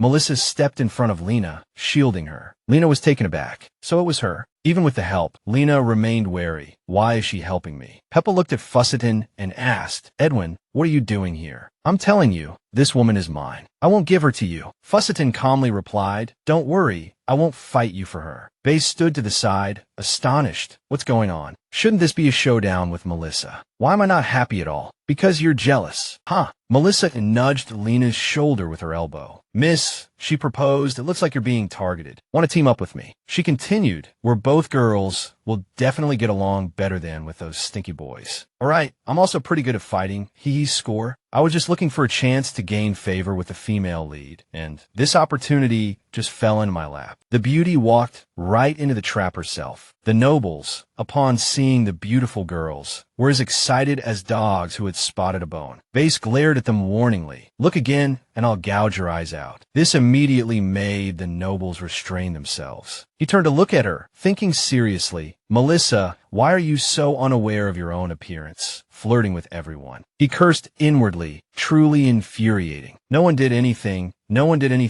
they just like you. Lena responded happily. Okay, since she's actively approaching me, might as well take the opportunity to see if she's the villain. Melissa was naively overjoyed. She agreed, that's too easy. The two girls, one bright and cheerful, the other cold and aloof, shared the same goal. Melissa spoke, All right, let's take care of these annoying bugs first. Lena was also quite satisfied, exactly what I was thinking. So the two girls charged forward together. Just as Melissa had said, she was indeed a good fighter. As for Lena, it goes without saying, she beat that scumbag until his soul almost left his body. The three boys stood to the side, watching the fight. Fusseton nudged Base with his elbow, motioning for him to pay attention. Wow, that's brutal. This year's freshman acceptance rate might hit a new low. Peppa just thought that girls fighting was terrifying. Base immediately took a step back, warning softly, Stay away from me. The few who had been beaten miserably knelt down and begged, Stop hitting us. We surrender. We're willing to hand over our name tags. If you had been this obedient from the start, you wouldn't have been beaten like this. He knelt down and offered his name tag, but it wasn't enough for her. She straightened up and said loudly, "Handing over your name tag isn't enough. You still have to apologize to this young lady." He yelled, "Don't push it. I'm a prince of a nation." Inwardly, however, he was extremely reluctant. Apologizing in front of so many nations, where would Greenwood Kingdom's face be put? She patted his head like an owner petting a puppy, and he seemed to enjoy it. "It seems His Highness the Prince has quite a bit of backbone." "Huh," she threatened through gritted teeth. "Want me to break that backbone for you?" He immediately cowered like a turtle, too scared to move. Finally, the prince had to humble himself. I apologize." He cursed inwardly. "Damn it, I can't beat her. This is pathetic." She patted his head like a pet. "Good boy, you should have done this earlier." Fusseton said from the side, "I didn't expect Miss Melissa to be so formidable." He couldn't help but find it interesting. A woman like this, pursuing her would be a challenge. Bass snorted coldly beside him, extremely uncomfortable, just saying, "Why did you have to pat her?" "Melissa, you're such a weirdo." Lena walked over to Melissa and said, "Thank you." Lena was a girl with a strong sense of justice, thinking to herself, "If it weren't for her, I'm afraid I wouldn't have escaped unscathed this time." Regardless of her identity, "I owe her a favor." Melissa replied cheerfully, "Girls should help each other out, especially look at them. Those boys don't dare come near us now." Melissa continued, "After this, they won't dare steal our name tags again." Lena was happy to hear that. Lena extended her hand and introduced herself. "My name is Lena. It's a pleasure to meet you." She saw Melissa's eyes light up as if she had won the lottery. Not wanting to miss this opportunity, she grasped Lena's hand tightly and told her loudly, "My name is Melissa." She was overjoyed. Yay, plot correction successful. Gain the female lead's favor. Next, as long as I get into the same academy as her and continuously increase her favorability towards me, my survival will be guaranteed. Applause rang out. It was Fusseton. He said, what a splendid duel that was." He expressed his wish. "Miss Melissa, you must join our command academy." Before he could finish, Bass ran over and interrupted him. "Sister, are you all right?" Leaving Fuchstan with a puzzled look. She patted his head to comfort him. "Don't worry, I'm fine." Touched by her younger brother's concern, she thought, he's really my little puppy, so warm. He actually didn't like this kind of display, but he replied, "Sister, you're so amazing." Inwardly, however, he seethed, "I really want to chop off that hand. Touching other men and then touching me. How disgusting." Peppa finally spoke up, attracting everyone's attention. "This student, our Alchemy Academy, also welcomes you to join us." He continued, "More choices, more paths. Consider it carefully." Fuchstan, standing to the side, was annoyed, cursing inwardly, "Little devil, I'm not dead yet, and you're trying to steal her right in front of me." She refused somewhat awkwardly. "I'm sorry. I've already decided to join the Command Academy." Actually, she quite liked the Alchemy Academy, but she was worried about her life. "I have no choice. I can only survive by sticking with the male and female leads." At this moment, Bass ran over and hugged Melissa's arm. "Then I'll join with you. I'm going to the Command Academy too." Of course, that wasn't his only reason. He also had another motive.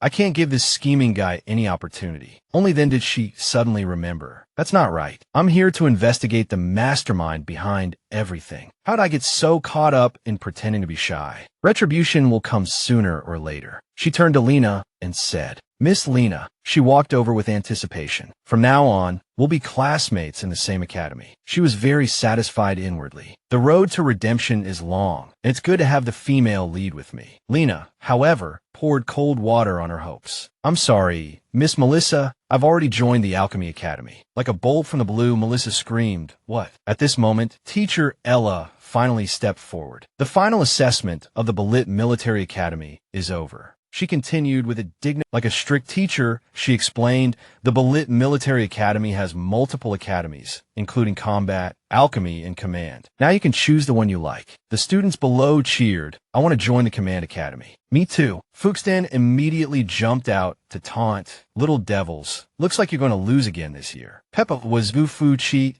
Recruitment depends on quality, not quantity. He was still full of confidence, especially with Lena by his side. "Miss Lena alone can fight 10 people. Our Alchemy Academy will definitely win." Melissa just silently looked at Lena, speechless. A thoughtful expression appeared on her face. In the original story, the female lead was a combat queen, always on the front lines. Everyone knows how important a good commander is on the battlefield, but she deliberately deviated from the original plot and chose the Alchemy Academy. She clutched her head in frustration. "Plot, are you still there, buddy?" Base had been observing her from the side, but her expression gave him other ideas. Why did Melissa look disgusted when she heard I was joining the Command Academy? Does she have a secret? Does she want to get rid of me? I won't let her succeed. At this moment, Ella looked at Fuchstan, calling his name, which startled him as if his soul had been summoned. This year, the Command Academy has the largest intake. Please welcome the Command Academy representative, Edwin Fuchstan, to introduce our Academy's history, development, disciplines, and regulations. Where else could he hide? He sighed. Nowhere to run, nowhere to hide. Listening to Ella's words, he walked onto the stage and gave the introduction. The audience applauded thunderously. Only Melissa remained lost in thought. As expected of Mr. Fuchstan, the male lead of the original story. He truly is a dragon among men, shining brightly wherever he goes, attracting everyone's attention. Base walked up to her and called sister. She turned her head and hummed. Perhaps feeling ignored, he said, "Am I not handsome enough? Why are you always looking at other men?" He was not happy at all. Before I get my revenge, this lustful woman, Melissa, won't find happiness with anyone who likes her. His question startled her. Huh, what do you mean? I was just listening to Mr. Fuxen's introduction to the Academy. I need to understand the rules clearly, so I won't be bullied. He immediately declared, I won't let anyone bully you. I will work harder to become the perfect husband and protect you. His words were sweet, but his thoughts were dark. One day, I will kill you with my own hands. You will suffer greatly. She, however, was like a deer caught in the headlights, moved by his words.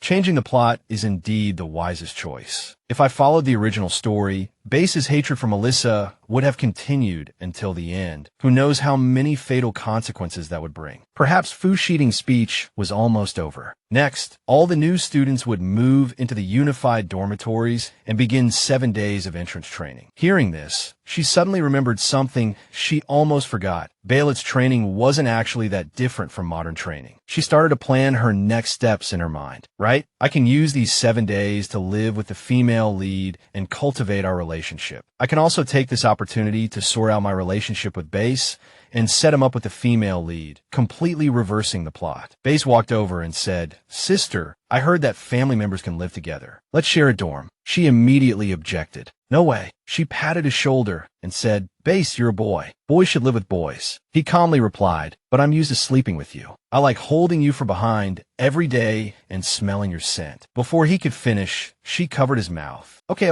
I get it. Stop talking. She felt helpless. Who would want to hear him continue with such inappropriate words? Lena, who had overheard their conversation, reacted somewhat. Melissa turned to her and said, Miss Lena. Lena didn't say anything, her face seemingly full of question marks. Melissa took the opportunity to suggest, we're the only 2 girls admitted to Baylet College. Why don't we be neighbors and look out for each other? This suggestion surprised Lena. Before she could answer, Fushiding walked over and interrupted, Miss Melissa, as the dormitory administrator, I've arranged my room next to yours. If you need anything, feel free to ask me. Base disagreed. You're not a freshman. Why are you living with a freshman? This is an abuse of power. Sigh, she face-bombed, speechless. Were these guys looking to die? She had finally managed to get close to the female lead, and now both the male lead and her fiancé were clinging to her. Seeing this, Lena immediately became suspicious. You witch, don't think I'll let you seduce my man. You'd better behave yourself. Unlike Lena, Melissa said, I just want to be with you, Lena. Girl, you have to see my sincerity. She thought desperately. Lena forced a smile. Okay, please take care of me. I won't let this go. If Melissa really is the villain who killed my fiancé, I won't let them be together. I'll prevent that tragedy from happening again, here in the Baylet Military Academy dorms. Melissa was stunned by the simple and tidy room. Wow, this is our dorm. She was clearly delighted. The dorm conditions weren't actually much better than when I was in college. Siren pointed at the bed and sighed. The bed is so big. Meanwhile, Seth, ignoring everyone else, was already enjoying himself on the million gold bed. Siren continued, It's so nice to hear birds chirping every day. Wait, something seems wrong. She looked bewildered. Wait, she sat die on the bed. Why was there only one bed in the master bedroom? There was a servant's room, but no family room. This design was outrageous. She started to worry. She had finally gotten rid of the forest witch and thought she could keep a safe distance from Base. From now on, do I really have to sleep with him? She cried out in despair. Various ambiguous images of sharing a bed with him began to surface in her mind. But it wouldn't be romantic at all. If Lena barged in and saw this scene, she would definitely feel wrong. Lena would grab her hair, pull out her sword, and yell, "Melissa, you lustful witch. I will destroy you in the name of justice." Just thinking about it sent chills down her spine. No, the female lead is right next door. If she finds out I've been sharing a bed with her fiancé, I'll definitely be assassinated. Knock, knock. A knock came at the door, followed by a familiar voice. "Sister." She turned to see Base leaning against the doorway. "I've changed into my new uniform. Handsome guys look good in anything, and he knew he looked good, but he still asked her, does it look good?" He was as coquettish as ever. She quickly covered her nose to stop her nosebleed and gave him a thumbs up. Not bad. The charm of a uniform is truly the strongest, she thought. He walked to the bed and looked at her. "Is this the bed you insisted on sleeping in? It looks comfortable." She froze, forcing a wry smile. "It's more comfortable to sleep alone." She said, "Don't worry, I'll go ask Senior Edwin for a new room. It's a bit of a disadvantage for you right now." He immediately walked up to her and shouted. He hugged her and started to put on a show. "I just want to be with you, sister." His acting was Oscar-worthy. After enrollment, Melissa is sure to encounter the mastermind behind all this. "I have to keep a close eye on her every move and find out the truth as soon as possible," she thought. And the innocent little darling still didn't know what was going to happen next. How am I supposed to deal with this possessive guy? She wondered. Only now did she notice his clothes. She pointed at his shirt. "Base, the buttons on your uniform are undone." He immediately grabbed her hand and boldly said, "Then button them for me, sister." She was completely captivated by his charming handsomeness. Completely captivated by him. She couldn't even refuse to complain and could only work diligently. "You're not a child anymore." At that moment, Lena happened to pass by their room. Hearing some commotion inside, she couldn't help but turn back. "Push harder, sister." "No, the hole is too small. It won't go in." Hearing these words, Lena was startled in broad daylight. She wondered what they were doing. Lena recalled the scene from her past life, where Melissa forced herself on BAS. In the story, that lecherous, which Melissa captured and forcibly took my fiancé, humiliating him in every possible way until he couldn't bear the abuse and died. Lena firmly thought, this time I must help BS change his fate. Just as it was written in the original story, a voice called out, "What are you doing here?" Startled, Lena turned around to see her upperclassman, Edwin. A little embarrassed, she replied, I was just passing by.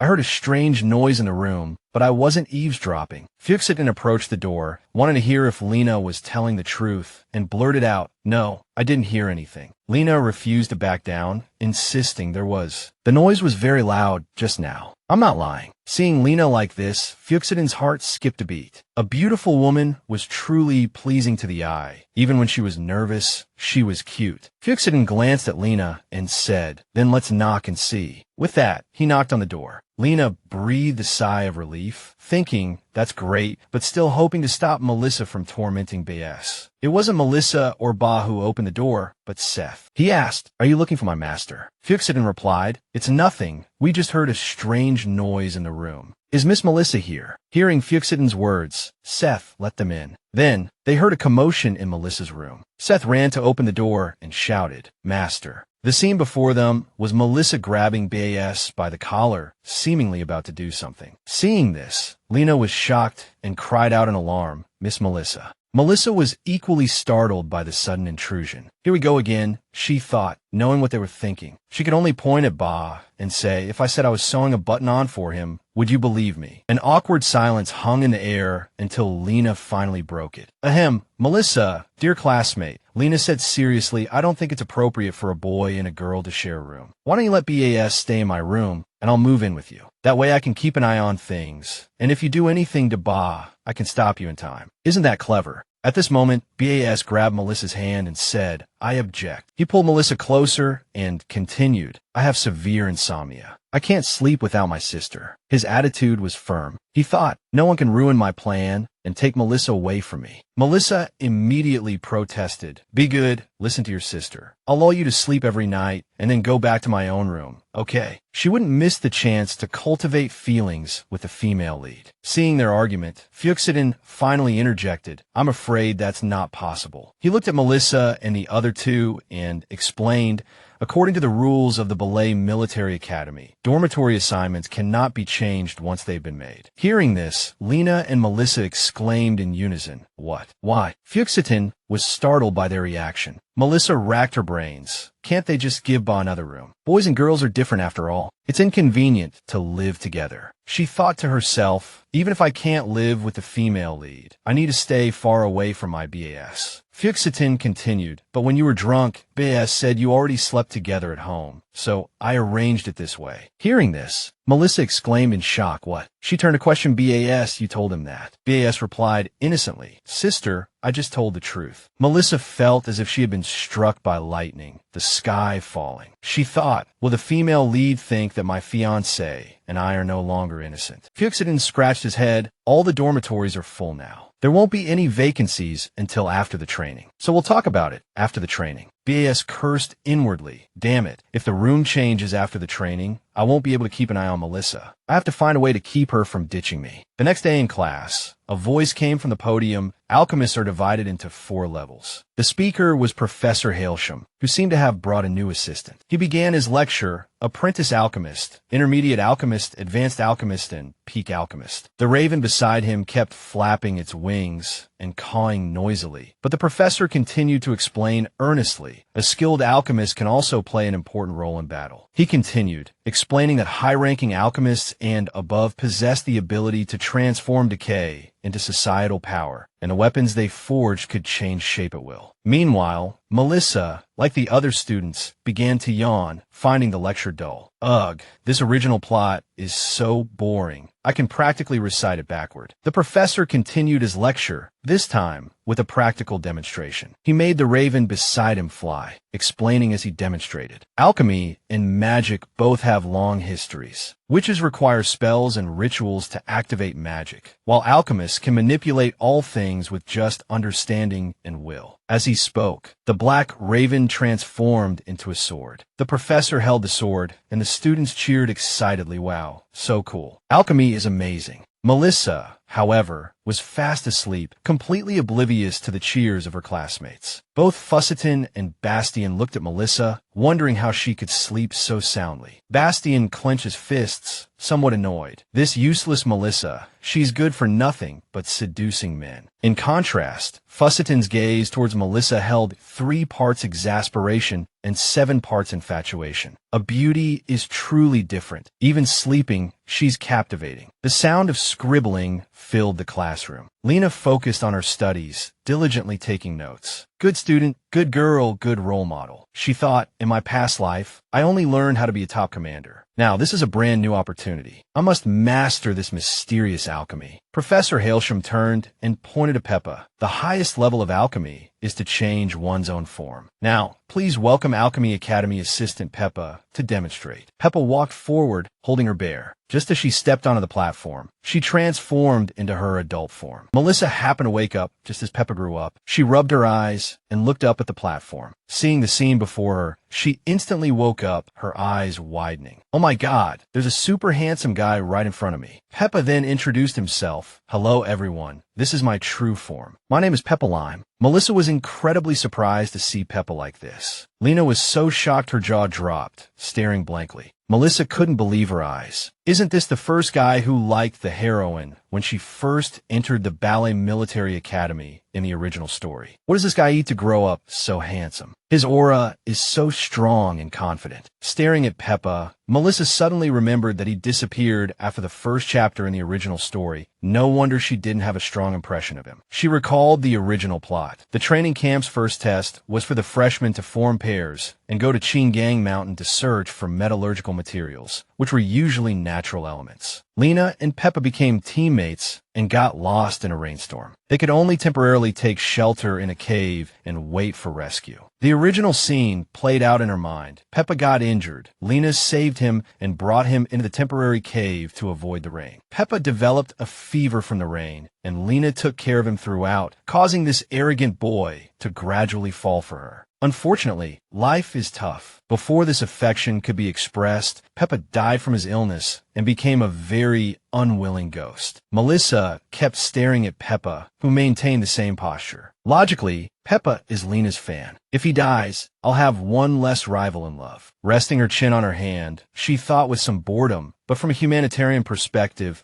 am I really supposed to pretend I don't know anything and watch him die without saving him? Just as the plot dictated, Professor Hailsham continued. Next, you will go to Sinji Mountain in pairs to search for metallurgical materials and learn metallurgical techniques. You will be grouped by drawing lots. Students who draw the same number will be in a group. Now, please come up and draw lots when your name is called. She was resting her chin on her hand when a voice suddenly sounded beside her. She turned to see Bastian. His expression was determined this time. Sister, even if we draw different numbers, I will switch with someone else. I will definitely protect you. Hearing him say this, she was touched. Having this intention is enough. Fusseton, behind them, also spoke up. I will absolutely not switch groups with you, causing both of them to freeze. The two stared at each other, sparks flying. Let's do it. Fight to the end. Then both turned their heads away in a huff. Only Lena's expression was a bit strange. All this time, Lena had been worried. She finally remembered that the person she was supposed to team up with was Peppa Lime, who would die of a high fever in a cave. Looking at Peppa, she thought, if I don't want his fate to be affected by me, I absolutely cannot team up with him this time. But if I switch teammates, will that person die too? She glared fiercely at the person above. If someone has to die, then let that hateful villain Melissa go. Meanwhile, Melissa, still unaware of anything, continued to sit there, looking at the platform. Professor Hailsham reminded everyone, I need to explain that this training will last 7 days, and you are required to complete the tasks. Hearing this, the crowd immediately stirred. What's going on? Professor Hailsham calmly explained. Simply put, the training has 7 different courses designed to exercise your comprehensive abilities. The instructors will give you stars based on your performance. Listen up, children, don't blame me when you fail. I'm just giving you a heads up. After the training, students with fewer than 3 stars will be expelled. The crowd erupted again like a swarm of locusts. How could this be? I finally got an abilitor. I don't want to be expelled. The professor, long accustomed to such scenes, turned to Peppa. All right, Peppa, you're in charge of recording the team information. He immediately replied, yes. Professor Hailsham was suddenly interrupted by Melissa raising her hand. Wait a minute, Professor. The professor turned to Melissa and asked, do you have a question? She replied, do senior students like Fusseton also have to participate in the team draw? They're not freshmen. The professor explained, theoretically, it doesn't matter, but they have to go together to ensure the safety of the freshmen, so they will also participate in the team formation. The good student Lena also raised her hand. Professor, I have a question too.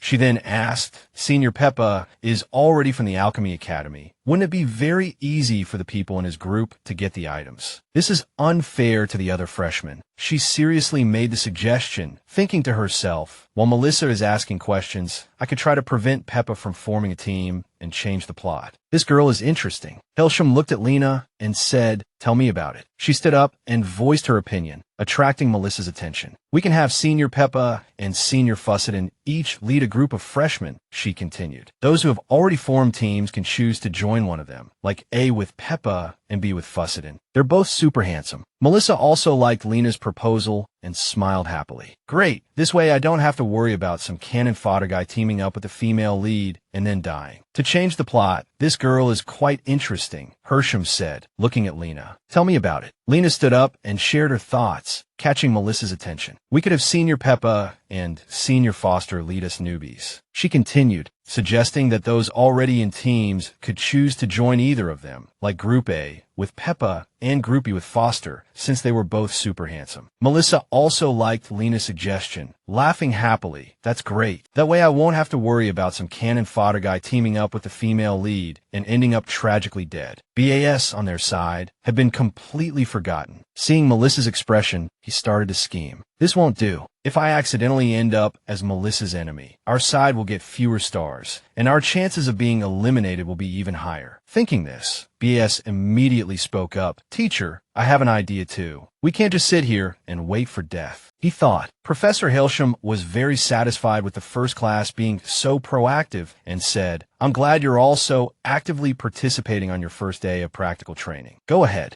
Base immediately put forward his idea. If the teammate I want is taken by another team, can I challenge them to a duel to win him back? Because there might be relatives or friends among the students, and they'll have good teamwork. Melissa focused her attention on Base. He continued, and teaming up with strangers, if the cooperation isn't good, it might lead to capable people being eliminated. Melissa praised. This is the first time I've heard Base speak so seriously. No wonder he's royalty. He thinks more thoroughly than others. It seemed that many students supported Base's idea. Professor, I agree with this student suggestion. I support it too. The professor wasn't the self-righteous type, so he nodded in agreement. In that case, I'll respect everyone's opinion. Let's start the draw. Melissa stared at Base, making him a little embarrassed. Sister, is there something on my face? Why are you looking at me like that? She seemed lost in thought, staring at him for a good while before quickly replying, No, I just think you're very smart. She sighed inwardly. It's a good thing I don't have any animosity towards him.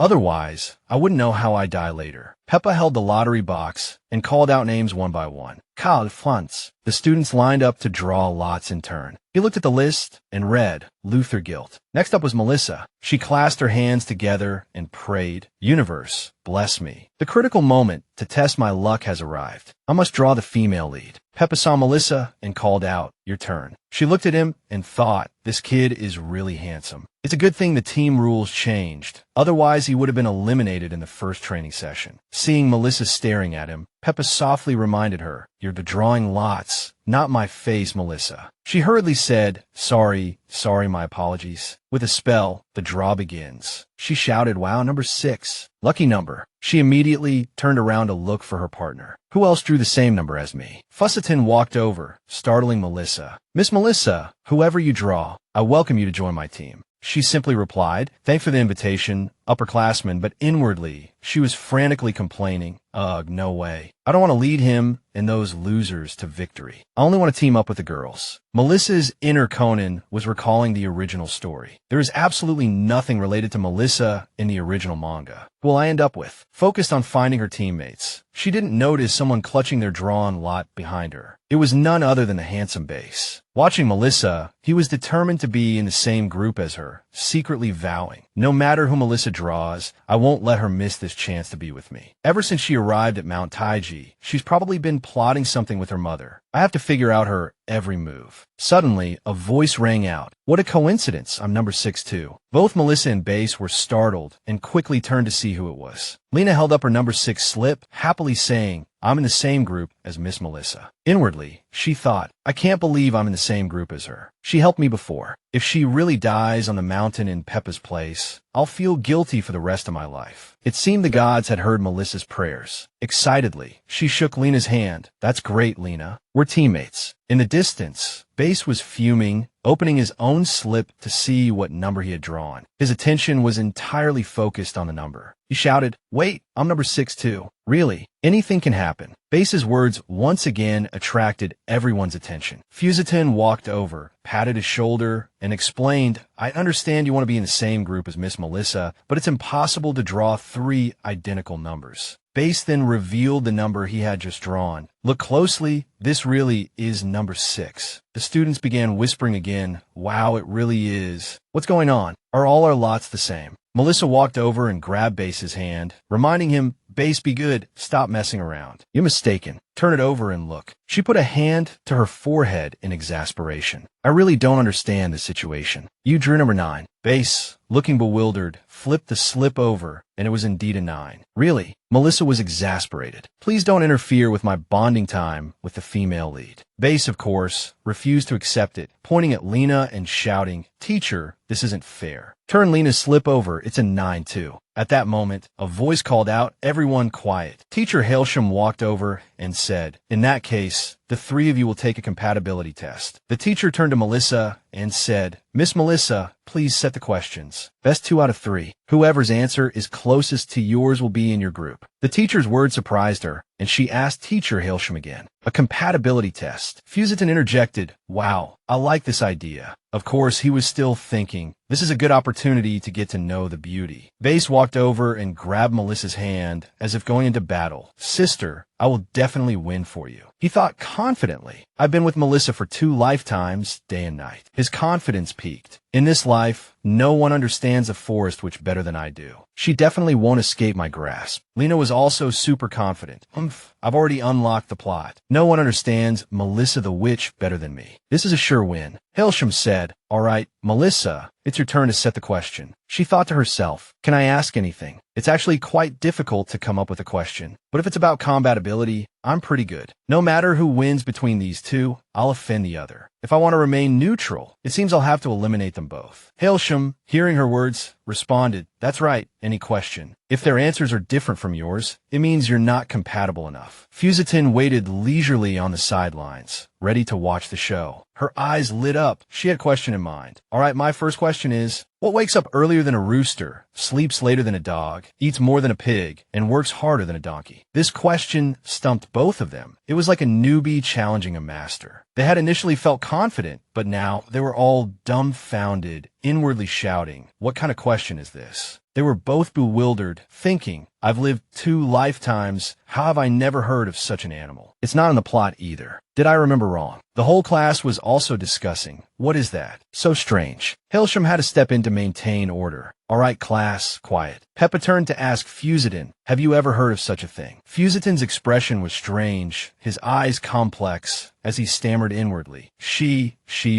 He stared at Melissa, thinking, how does she know this? In fact, this compatibility test was originally meant for Base and Lena, not Melissa. Base and Lena answered in unison, "A magical beast." Melissa immediately said, "Unfortunately, you're both wrong. I'll skip your turn. Next, it's Melissa's time to shine." She declared, "The correct answer is office worker." Lena covered her face in despair, while Base turned to ask her, "Sister, what's an office worker?" Hesitating at the question, Melissa began, "I used to..." She stopped mid-sentence, avoiding the question. For the second question, Fuchsidon, having noticed her reaction, asked, "Who sleeps the latest, is the baldest, has the most complicated expression, but the lowest salary?" Both Lena and Base were stumped. "What the heck is that?" they asked. Melissa enjoyed their confusion. "Well, it seems neither of you knows the answer." Professor Hailsham, seeing this was going nowhere, intervened. "No need to continue, Melissa. You can decide who you want to team up with." The teacher's words gave her pause. With only one chance to choose, Melissa Conan had to weigh her options carefully. If Base didn't die this time, his engagement with Lena would surely continue. Rather than trying to raise Lena's Algondu alone, it would be better to take this opportunity to bring the engaged couple together. Turning to the teacher, she solemnly declared, "Professor, I choose no one. I will work alone. I believe Base and Princess Lena are the most suitable partners. They're the ideal teammates." Hearing this, Base protested vehemently, "Sister, don't push me onto someone else." Inwardly, he cursed, "Melissa, you wicked woman, how could you do this to me?" Outsmarting was better than fighting head-on. Peppa approached Lena. "Princess Lena, welcome to join my team." She refused directly. "No, thank you. I choose Edwin." Lena's words brought Peppa back to reality. Seeing this, Fuchsidon taunted, "Kid, you can't even keep your own Academy members." Peppa retorted, "A large team doesn't guarantee victory. In fact, it's harder to manage." Suddenly, Melissa's hair brushed against Peppa. "Peppa, Senior," she called out, then pointed to herself. "I want to join your team." She thought to herself, even though Lena didn't choose him this time, what if he still meets an early demise according to the plot? Saving the damsel is so outdated. This time, I'll have the damsel save the dude. She couldn't bear to see such a handsome man die, so she decided to stick with him just in case. Suddenly, Fuchsiton approached her, a murderous look on his face. Melissa, I found your questions earlier quite interesting. Would you mind if I asked you one? His expression made her heart clench. Oh no, I was so busy worrying about Base and Lena that I intentionally asked questions from the modern world and forgot the male lead in the comic is also a transmigrator. Try to remain calm. She asked, what do you want to ask? Fuchsiden leaned in close to her ear. I want to ask, what is a successor of socialism? The question stunned her. She hadn't expected him to ask this, thinking it would be something like, how are you?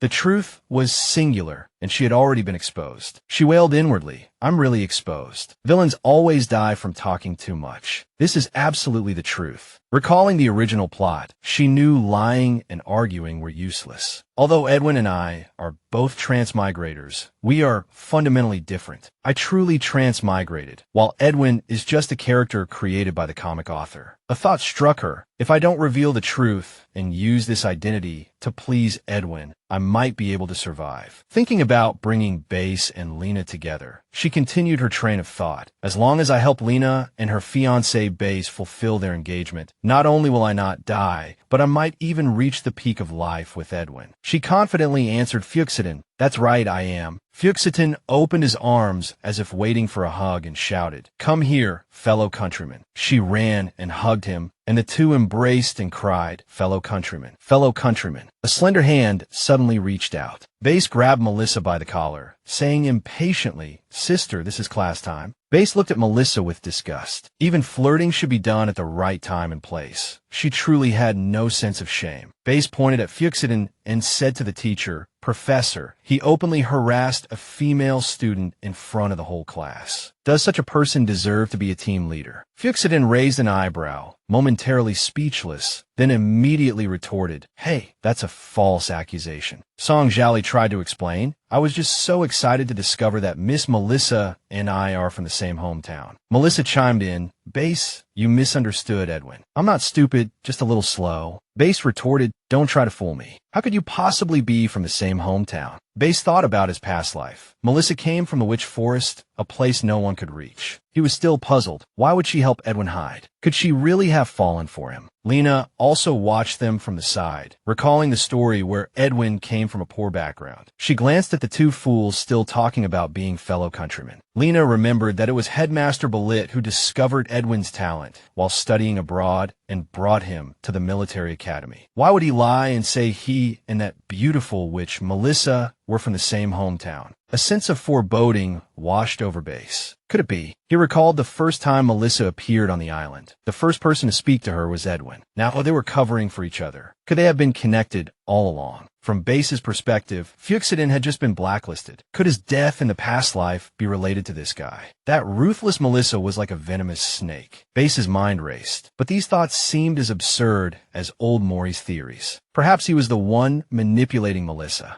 It seemed the group assignments were finalized. Professor Hailsham announced, don't waste any more time. Everyone, head up the mountain now. Everyone set off towards their designated locations. The two fellow countrymen took the lead, ready to start gossiping. Song Jiali smiled at Melissa. Did you eat enough? Did you bring enough water? Don't try to be brave if you encounter wild beasts. And don't worry if you can't gather enough alchemy ingredients. I'll cover you. His words made Melissa blush slightly.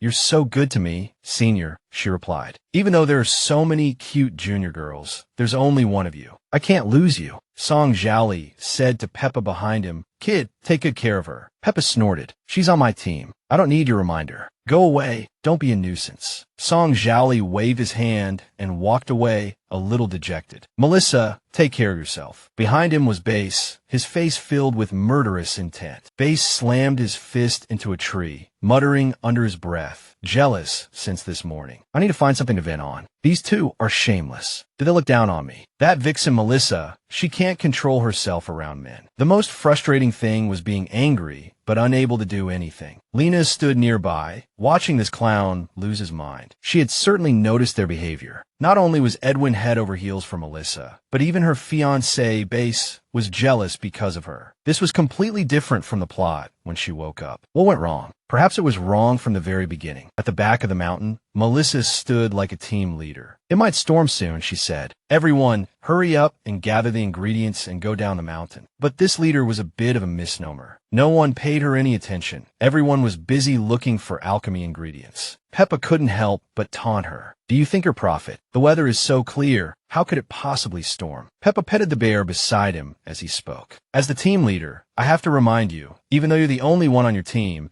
if you just focus on admiring the scenery and don't collect ingredients, you won't get any stars. Melissa tossed her hair and turned away. Fine, fine, I'll go do my work. So annoying. Who am I even on this team for? She muttered to herself. Humph, I came here for you. What a useless teammate. Everyone was focused on their tasks, except for Base, who leaned against a tree, absent-mindedly fiddling with a stone, his eyes darting around, lost in thought. What's that fool Melissa up to again? I just suspected she had something going on with Edwin, and now she chooses the opposing team. Lena's exclamation snapped Base back to reality. Wow, this mushroom is so beautiful. Base glanced at the mushroom Lena was pointing at, a flicker of surprise in his eyes. He immediately grabbed Lena's hand and blurted out, "Don't touch it." Lena was startled and turned to ask why. Is it poisonous? A flashback of his past life, imprisoned by Melissa, flashed through Base's mind. He seemed to hear her seductive voice again. I discovered something interesting today. It can amplify desires and make our fun even more interesting. The Melissa of his past life leaned closer to him, her voice sickeningly sweet yet deadly. Come on, good boy, let me feed you. Open your mouth. Back in the present,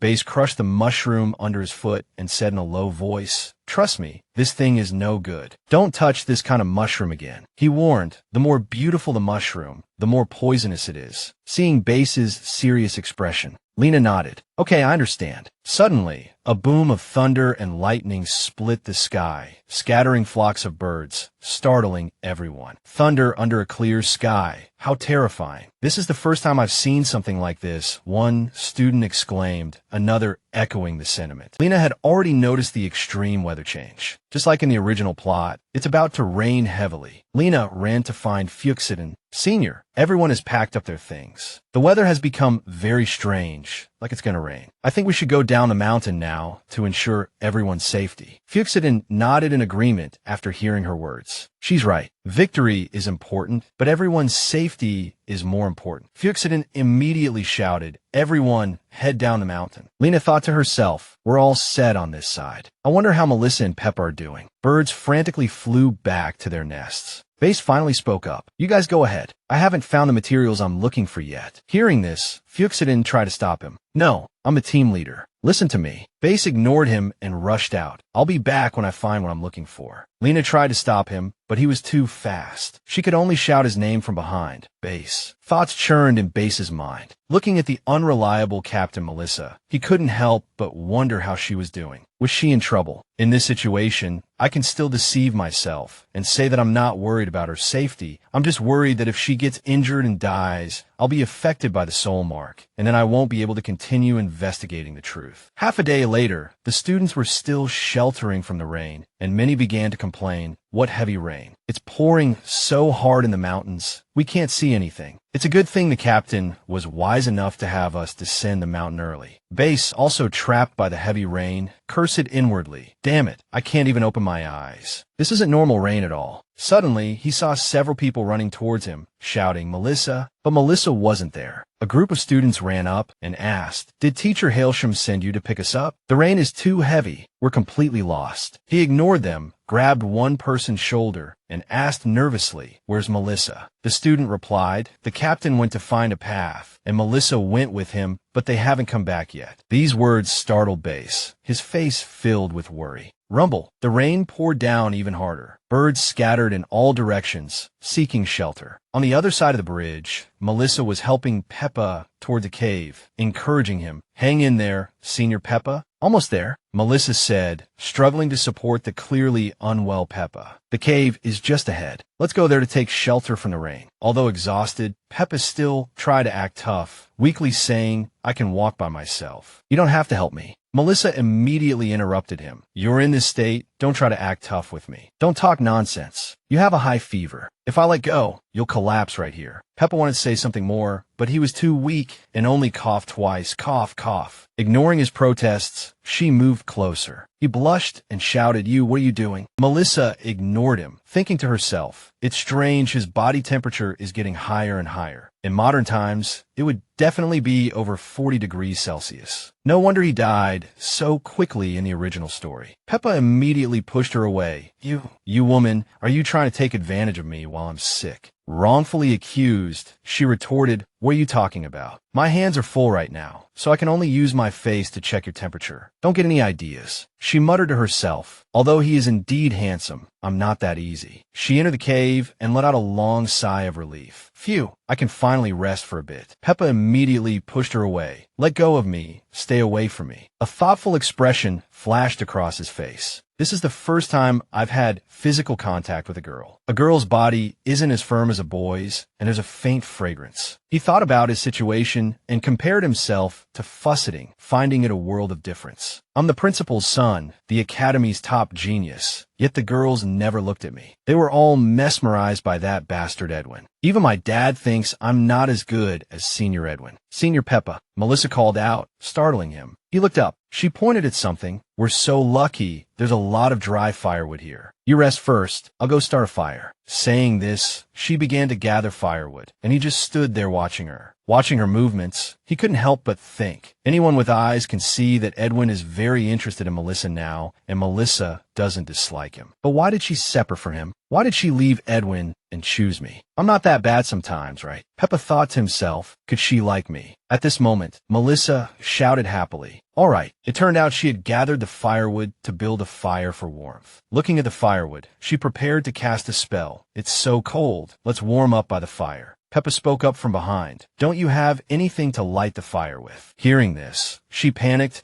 and quickly extinguished the magical flame in her hand, secretly rejoicing. Oh no, I almost exposed myself. She turned around awkwardly and asked, Senior Peppa, do you know fire magic? He knew he was sick, so he replied, I do, but I don't have the strength to cast it now. However, I can teach you. Sometimes, you know you won't succeed, but you still have to try. Hey, In the end, she just made a fool of herself. Seeing that the pile of firewood didn't react at all, and she couldn't cast the spell, she had to give up. Peppa coughed, still explaining, don't worry, cough, cough, fire magic is actually intermediate alchemy, cough, cough, and the success rate is even lower in rainy weather. A novice like you probably won't be able to do it in a short time. As soon as he finished speaking, he fainted. Melissa quickly looked over and couldn't help but call his name. Senior Peppa, this won't do. She muttered under her breath. Fire magic is such a hassle. It's better to use my own method. She chanted an incantation, flame. As soon as the words left her mouth, a ball of fire ignited in her hand. She tossed the flames towards the pile of firewood, and the flames immediately roared to life, much faster than alchemy. Alchemy was truly too tiring. Seeing her success, she couldn't help but boast triumphantly, done. She walked over to Senior Peppa and helped him take off his clothes to make him more comfortable. His clothes were completely soaked, and taking them off should help them dry faster. As she removed the last layer, Melissa looked at Peppa's well-built physique and couldn't help but whisper in admiration. What a great body. Just then, Base suddenly appeared outside the cave, calling her name, Melissa. What was he looking at? A flicker of jealousy flashed across Base's eyes as he spoke unkindly. What are you doing? Before Melissa could explain, Base blurted out, Sister, I was worried about your safety and searched everywhere for you in the rain, but you're actually here doing this indecent thing with another man. Melissa was stunned by Base's words, utterly furious. This guy's jealousy was way over the top. Melissa, this promiscuous woman, I really underestimated how quickly she could seduce men. Base stormed back out into the rain, clearly angry. I won't disturb your cough activities. I'm leaving. Hearing this, Melissa immediately ran over and grabbed his hand, calling his name, Base. She said loudly, You misunderstood. Let me explain. She suddenly realized something. Wait, why should I explain? What am I worried about? Doesn't Base hate me and want to go back to the female lead? This is exactly what I want. She pulled him inside. Come in first. Don't stand in the rain. You'll catch a cold. Base retorted, Sister, you're a married woman now. To put it bluntly, this is cheating. You better give me a reasonable explanation. Someone is really angry this time. Let's see how you'll talk your way out of this. Back in the cave, she immediately explained, It's not what you think. Senior Peppa got caught in the rain and has a high fever that won't go down. The rain was too heavy for us to go home, and I was afraid his life was in danger, so I helped him take off his clothes just to dry them faster and warm him up. She finally reacted to what Base had said earlier. Wait, when did we become husband and wife? He tricked me again.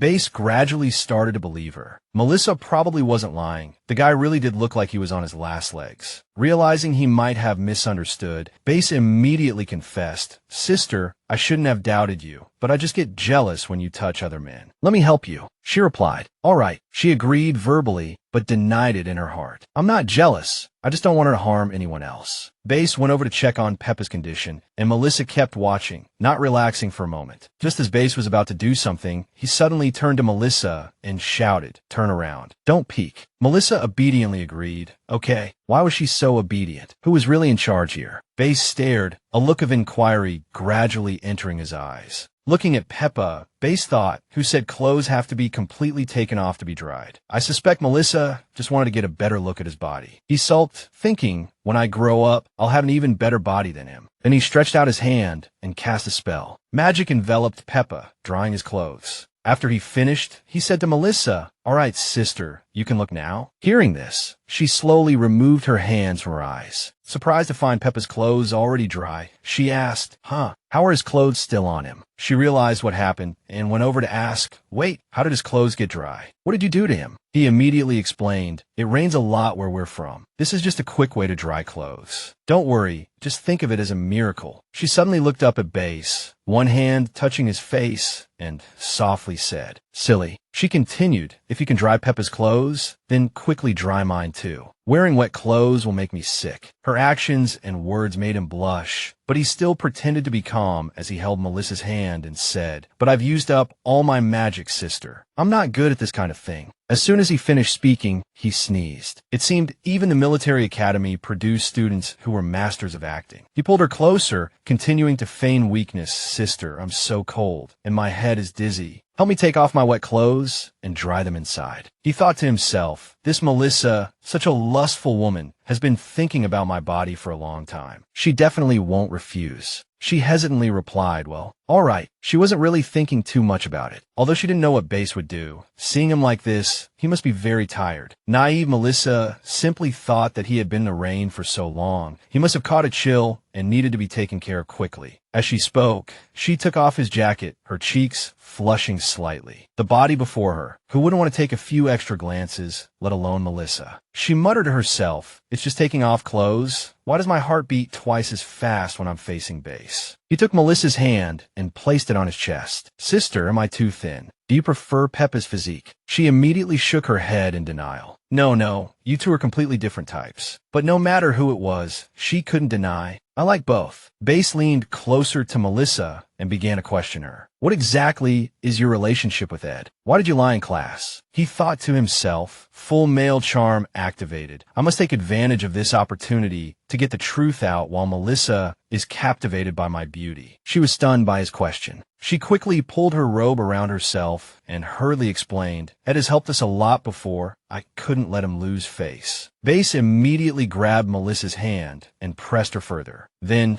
why the secret signal and the hug in front of so many people? Is he one of your secret lovers too? His face was full of suspicion. The more I think about it, the more suspicious it seems. Even if you're not together, your relationship isn't normal. She awkwardly pulled her hand back, trying to explain, "We don't have a secret signal. The hug was just a witch forest ritual." She thought to herself, since Base doesn't understand the witch forest anyway, a little white lie should get me through this. Base hummed in disbelief. "So, the witch forest has this kind of ritual. This is the first time I've heard of it." She secretly breathed a sigh of relief. Yes, so don't be so suspicious. Ed and I really have nothing going on." Unexpectedly, he suddenly opened his arms and said, "No, you've never used this ritual on me. A little white lie won't hurt." Base demanded of Melissa, "I want one too." She couldn't handle it, of course, so she used Peppa as a shield. It's not convenient here. Peppa is still here. She didn't realize she had dug herself a hole. "Oh no, haven't I just dug my own grave?" "That makes sense," he said thoughtfully. "It seems the more people who witness this ritual, the better. After all, you hugged Ed in front of the whole class." He boldly proposed, "Then when we get back, hug me in front of the whole school." She cried out, "Are you kidding me? I'm not going to do something so embarrassing." Melissa clenched her fists and simply said no. Base stood there provocatively. "What's wrong? Are you scared?" She gritted her teeth and suddenly rushed forward, hugging Base's firm body. Surprised, her cheeks flushed, and she shyly said, "No need to wait. I can hug you now." People say there's always a moment in the day when things get weird, and she felt that way too. "There's another patient here. What am I doing?" Bass took Melissa's hand again and placed it on his chest, whispering, "Melissa, can you feel it? My heart is racing for you, but I'm worried. You have more than just me in your heart." Hearing him say this, she was a little surprised and replied, "No, there's no one else in my heart." At this moment, the little fangirl inside her completely erupted. "Right now, there's only you in my heart and your muscles." He pressed her, leaving her speechless. "What about Ed? You still won't tell me your real relationship." Husbands and wives should be honest with each other. "Even if you cheated, it's because I wasn't good enough. What am I even listening to? This is too outrageous. Oh my God, help me. The plot is going to collapse. I really can't take it anymore. What should I do now?" Push Bass away, calm down, and think. "I can't tell him. Children,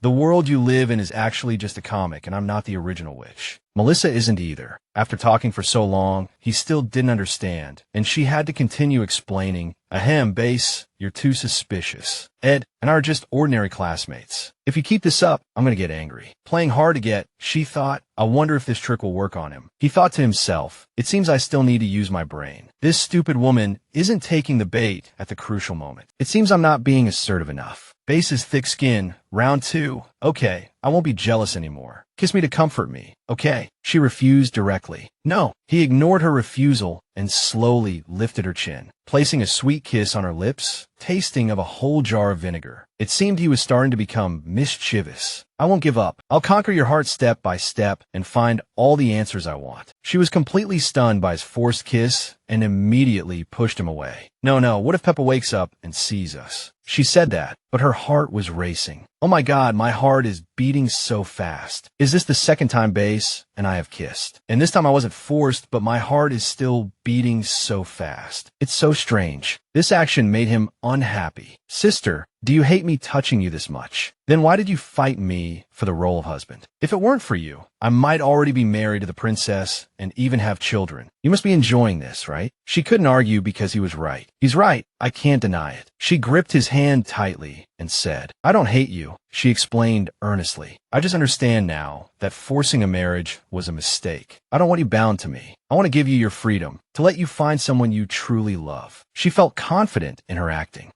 It sounded sincere. He'd definitely believe her. But life. He immediately pointed to the mark on his neck. "If you've truly decided," he said firmly, "then lift the curse. My life is still in your hands, isn't it?" He thought, if he couldn't get any useful information, he might as well trick Melissa into lifting the curse. That way, he could freely use his own power and no longer be controlled by her. He was quite clever, because even if he attacked, or even killed her now, he would suffer the same pain as her. She turned to look at the back of his neck. "You mean this mark?" She panicked slightly. How could she lift the curse? In her memories, this was just something Melissa used to bind her lovers. There was no precedent for removing it. He pulled her closer. "Sister, you are my true love, but I want our love to be equal. You don't have to threaten me with my life. My love for you will never change." He couldn't believe he was saying these words. Even he felt disgusted. He never thought he'd say such cheesy things to Melissa. She walked over and admitted, "I'm sorry. I only used the curse on you because I had no other choice. I'll lift it for you." She said the words, but she had no idea how to do it. Transmigrating into the story at this point, there was really nothing she could do. He could hardly believe his ears. "Really?" he asked again. She replied, "Really, but not now. The rain has stopped. We need to get Senior Peppa down the mountain for treatment first." It was purely an excuse. Mainly, she needed time to think of a solution. He was still full of suspicion. "You're not lying to me, are you?" He wondered if Melissa's words could be trusted. She said firmly, "Don't worry, I'll keep my word. After all, I have a benefactor now. At Ballet Military Academy, I also have Edwin, the male lead, backing me up. Even without the curse, you can't do anything to me, Barth." Hearing this, he happily grabbed her hand. "Thank you, sister." The rain had stopped outside, and flocks of birds flew across the sky. The three of them went down the mountain together, Barth supporting Peppa. She turned and asked, "He looks better than before, doesn't he?" "He looks like it, but he's not better yet," Barth replied casually, thinking, thankfully she hadn't gone crazy and attacked the wounded. Otherwise she would be dead by now. Peppa gradually woke up, moaning softly, "My head hurts." Seeing Peppa wake up, she cried out happily, "Senior Peppa, you're awake. We're just about to take you down the mountain for treatment." He turned his head hesitantly and asked, "Who are you with?" Barth answered, "It's me. You should be grateful.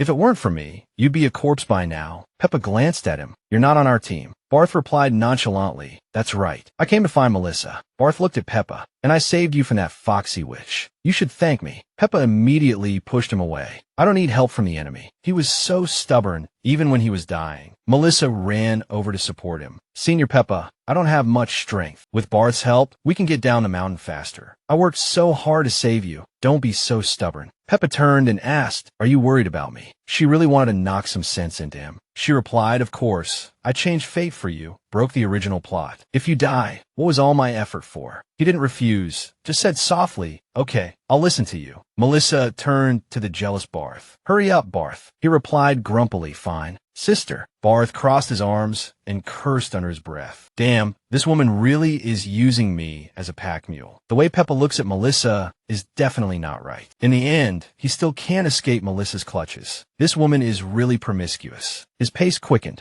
Melissa walked ahead, encouraging Peppa, "Come on, we're almost at the foot of the mountain." Barth added sarcastically, "It's all because of you that my sister is going to lose stars on her exam." But Barth was secretly overjoyed, as if he had won the lottery. As long as Melissa slipped up, the initiative would be in his hands. Melissa seemed indifferent. "It's fine. I'm terrible at alchemy anyway." Peppa said guiltily, "I'm sorry. There are 6 more levels. I'll definitely help you get the stars back." Barth rolled his eyes. "TCH, easy for you to say." Peppa, feeling choked up, yelled, "Put me down." "Here, Barth, catch." Peppa said, "I want to walk myself." Barth replied, "Suit yourself." Melissa made a silencing gesture. "Both of you be quiet." She was stunned by the sight before her. "Look, what's that?" A bird was trapped in a snare, struggling desperately, chirping, "Help, help." Peppa approached for a closer look and said, "It looks like a small falcon. Probably fell into the trap while learning to fly." "Poor thing." Melissa comforted, "Don't be afraid, little one." The bird only chirped. Melissa said compassionately, "I'll get you out." As soon as she touched the trap, sparks flew, burning her hand. Snap! The bird jumped up and let out 2 screeches. "Cheap, cheap." Base's heart tightened, and he cursed under his breath, "Damn it." Peppa rushed over. "Melissa, are you all right?" Melissa clutched her hand and said, "I'm fine." Looking at her injured hand, she wondered, why does it hurt so much? "It hurts like hell." Peppa explained, "That's the Beast Taming Academy's silver flame trap, used to capture dangerous magical beasts. It shouldn't hurt novices." Suddenly remembering something, her face turned pale, silver, the only thing in the world that can kill a witch. She looked at the scorched bird and asked, "Is this thing made of silver?" Peppa replied, "Not entirely, but contains silver." Base clenched his fists, knowing full well, "I heard the witch clan occupied the birthplace of the god of light," angering him. Only silver weapons can harm or even kill them. She crouched down and apologized to the bird. "I'm sorry, I made your injury worse." Suddenly, Base reached out to examine Melissa's wound. Base turned and whispered to her, "Sister, let me." At that moment, she suddenly understood. She said, "Base, I'm fine." She looked at Base's hand and remembered the curse. "It's the soulmate curse, right? You're sharing my pain, otherwise it would hurt more." Base comforted her. "Fortunately, the soulmate curse hasn't been lifted yet. I can share your pain. I'm glad." He was actually lying. The pain was excruciating,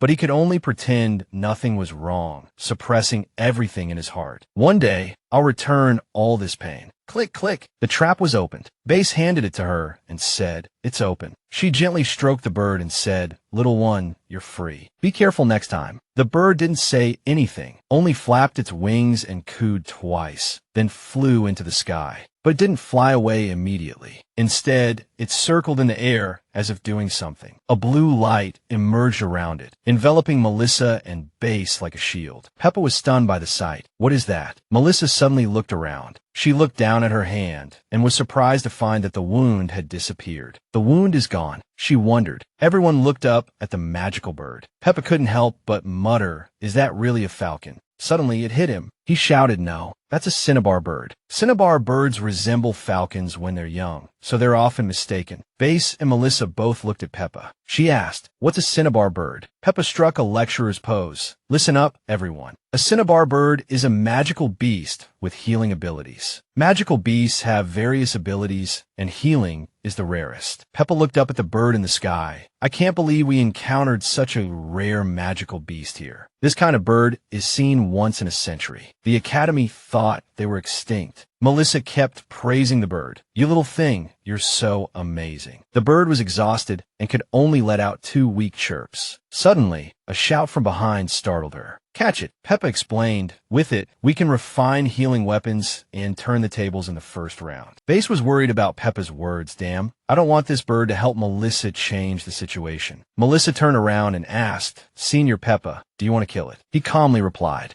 "Of course, it's the key to our team's victory." He added, not wanting to sound too verbose, "But you saved it, otherwise it would have starved to death here in a few days." The bird quietly landed on Melissa's shoulder. Base spoke, "I disagree. Look, is this something a human would do? It just healed our wounds. How can we repay kindness with malice?" In his heart, he thought, "I must not let Melissa win." Melissa also seemed to like the little bird, gently patting its head. "That's right, I won't trade it for stars either. Besides, Base saved the bird. It doesn't belong to our team." Base retorted sourly, "You're affecting the team's performance now, and you still want to trade the magical beast my sister found for stars. Are you even a man? You need a good lesson." Melissa secretly admired Base. "Base is so kind, he'll never change." Peppa was a little embarrassed by Base's words. "I didn't mean it that way. I just wanted to remind Melissa of the bird's true value." Base coldly retorted, "Its value has nothing to do with you. What right do you have to preach?" He cursed inwardly. "You idiot. Don't you know I'm opposing you to help you escape the clutches of Melissa the witch, so she doesn't ruin you?" Melissa looked at the little bird and whispered, "Little one." The bird seemed to understand, chirping as if trying to say something. She simply said, "I can't take you back to the Academy. You have to go. It'll be dangerous if anyone finds you." Then with a gentle flick, she shooed the bird away, calling out, "Go on, go away." The bird actually obeyed and flew off. Peppa suddenly called her name, "Melissa." She turned around and apologized. "I'm sorry, Peppa."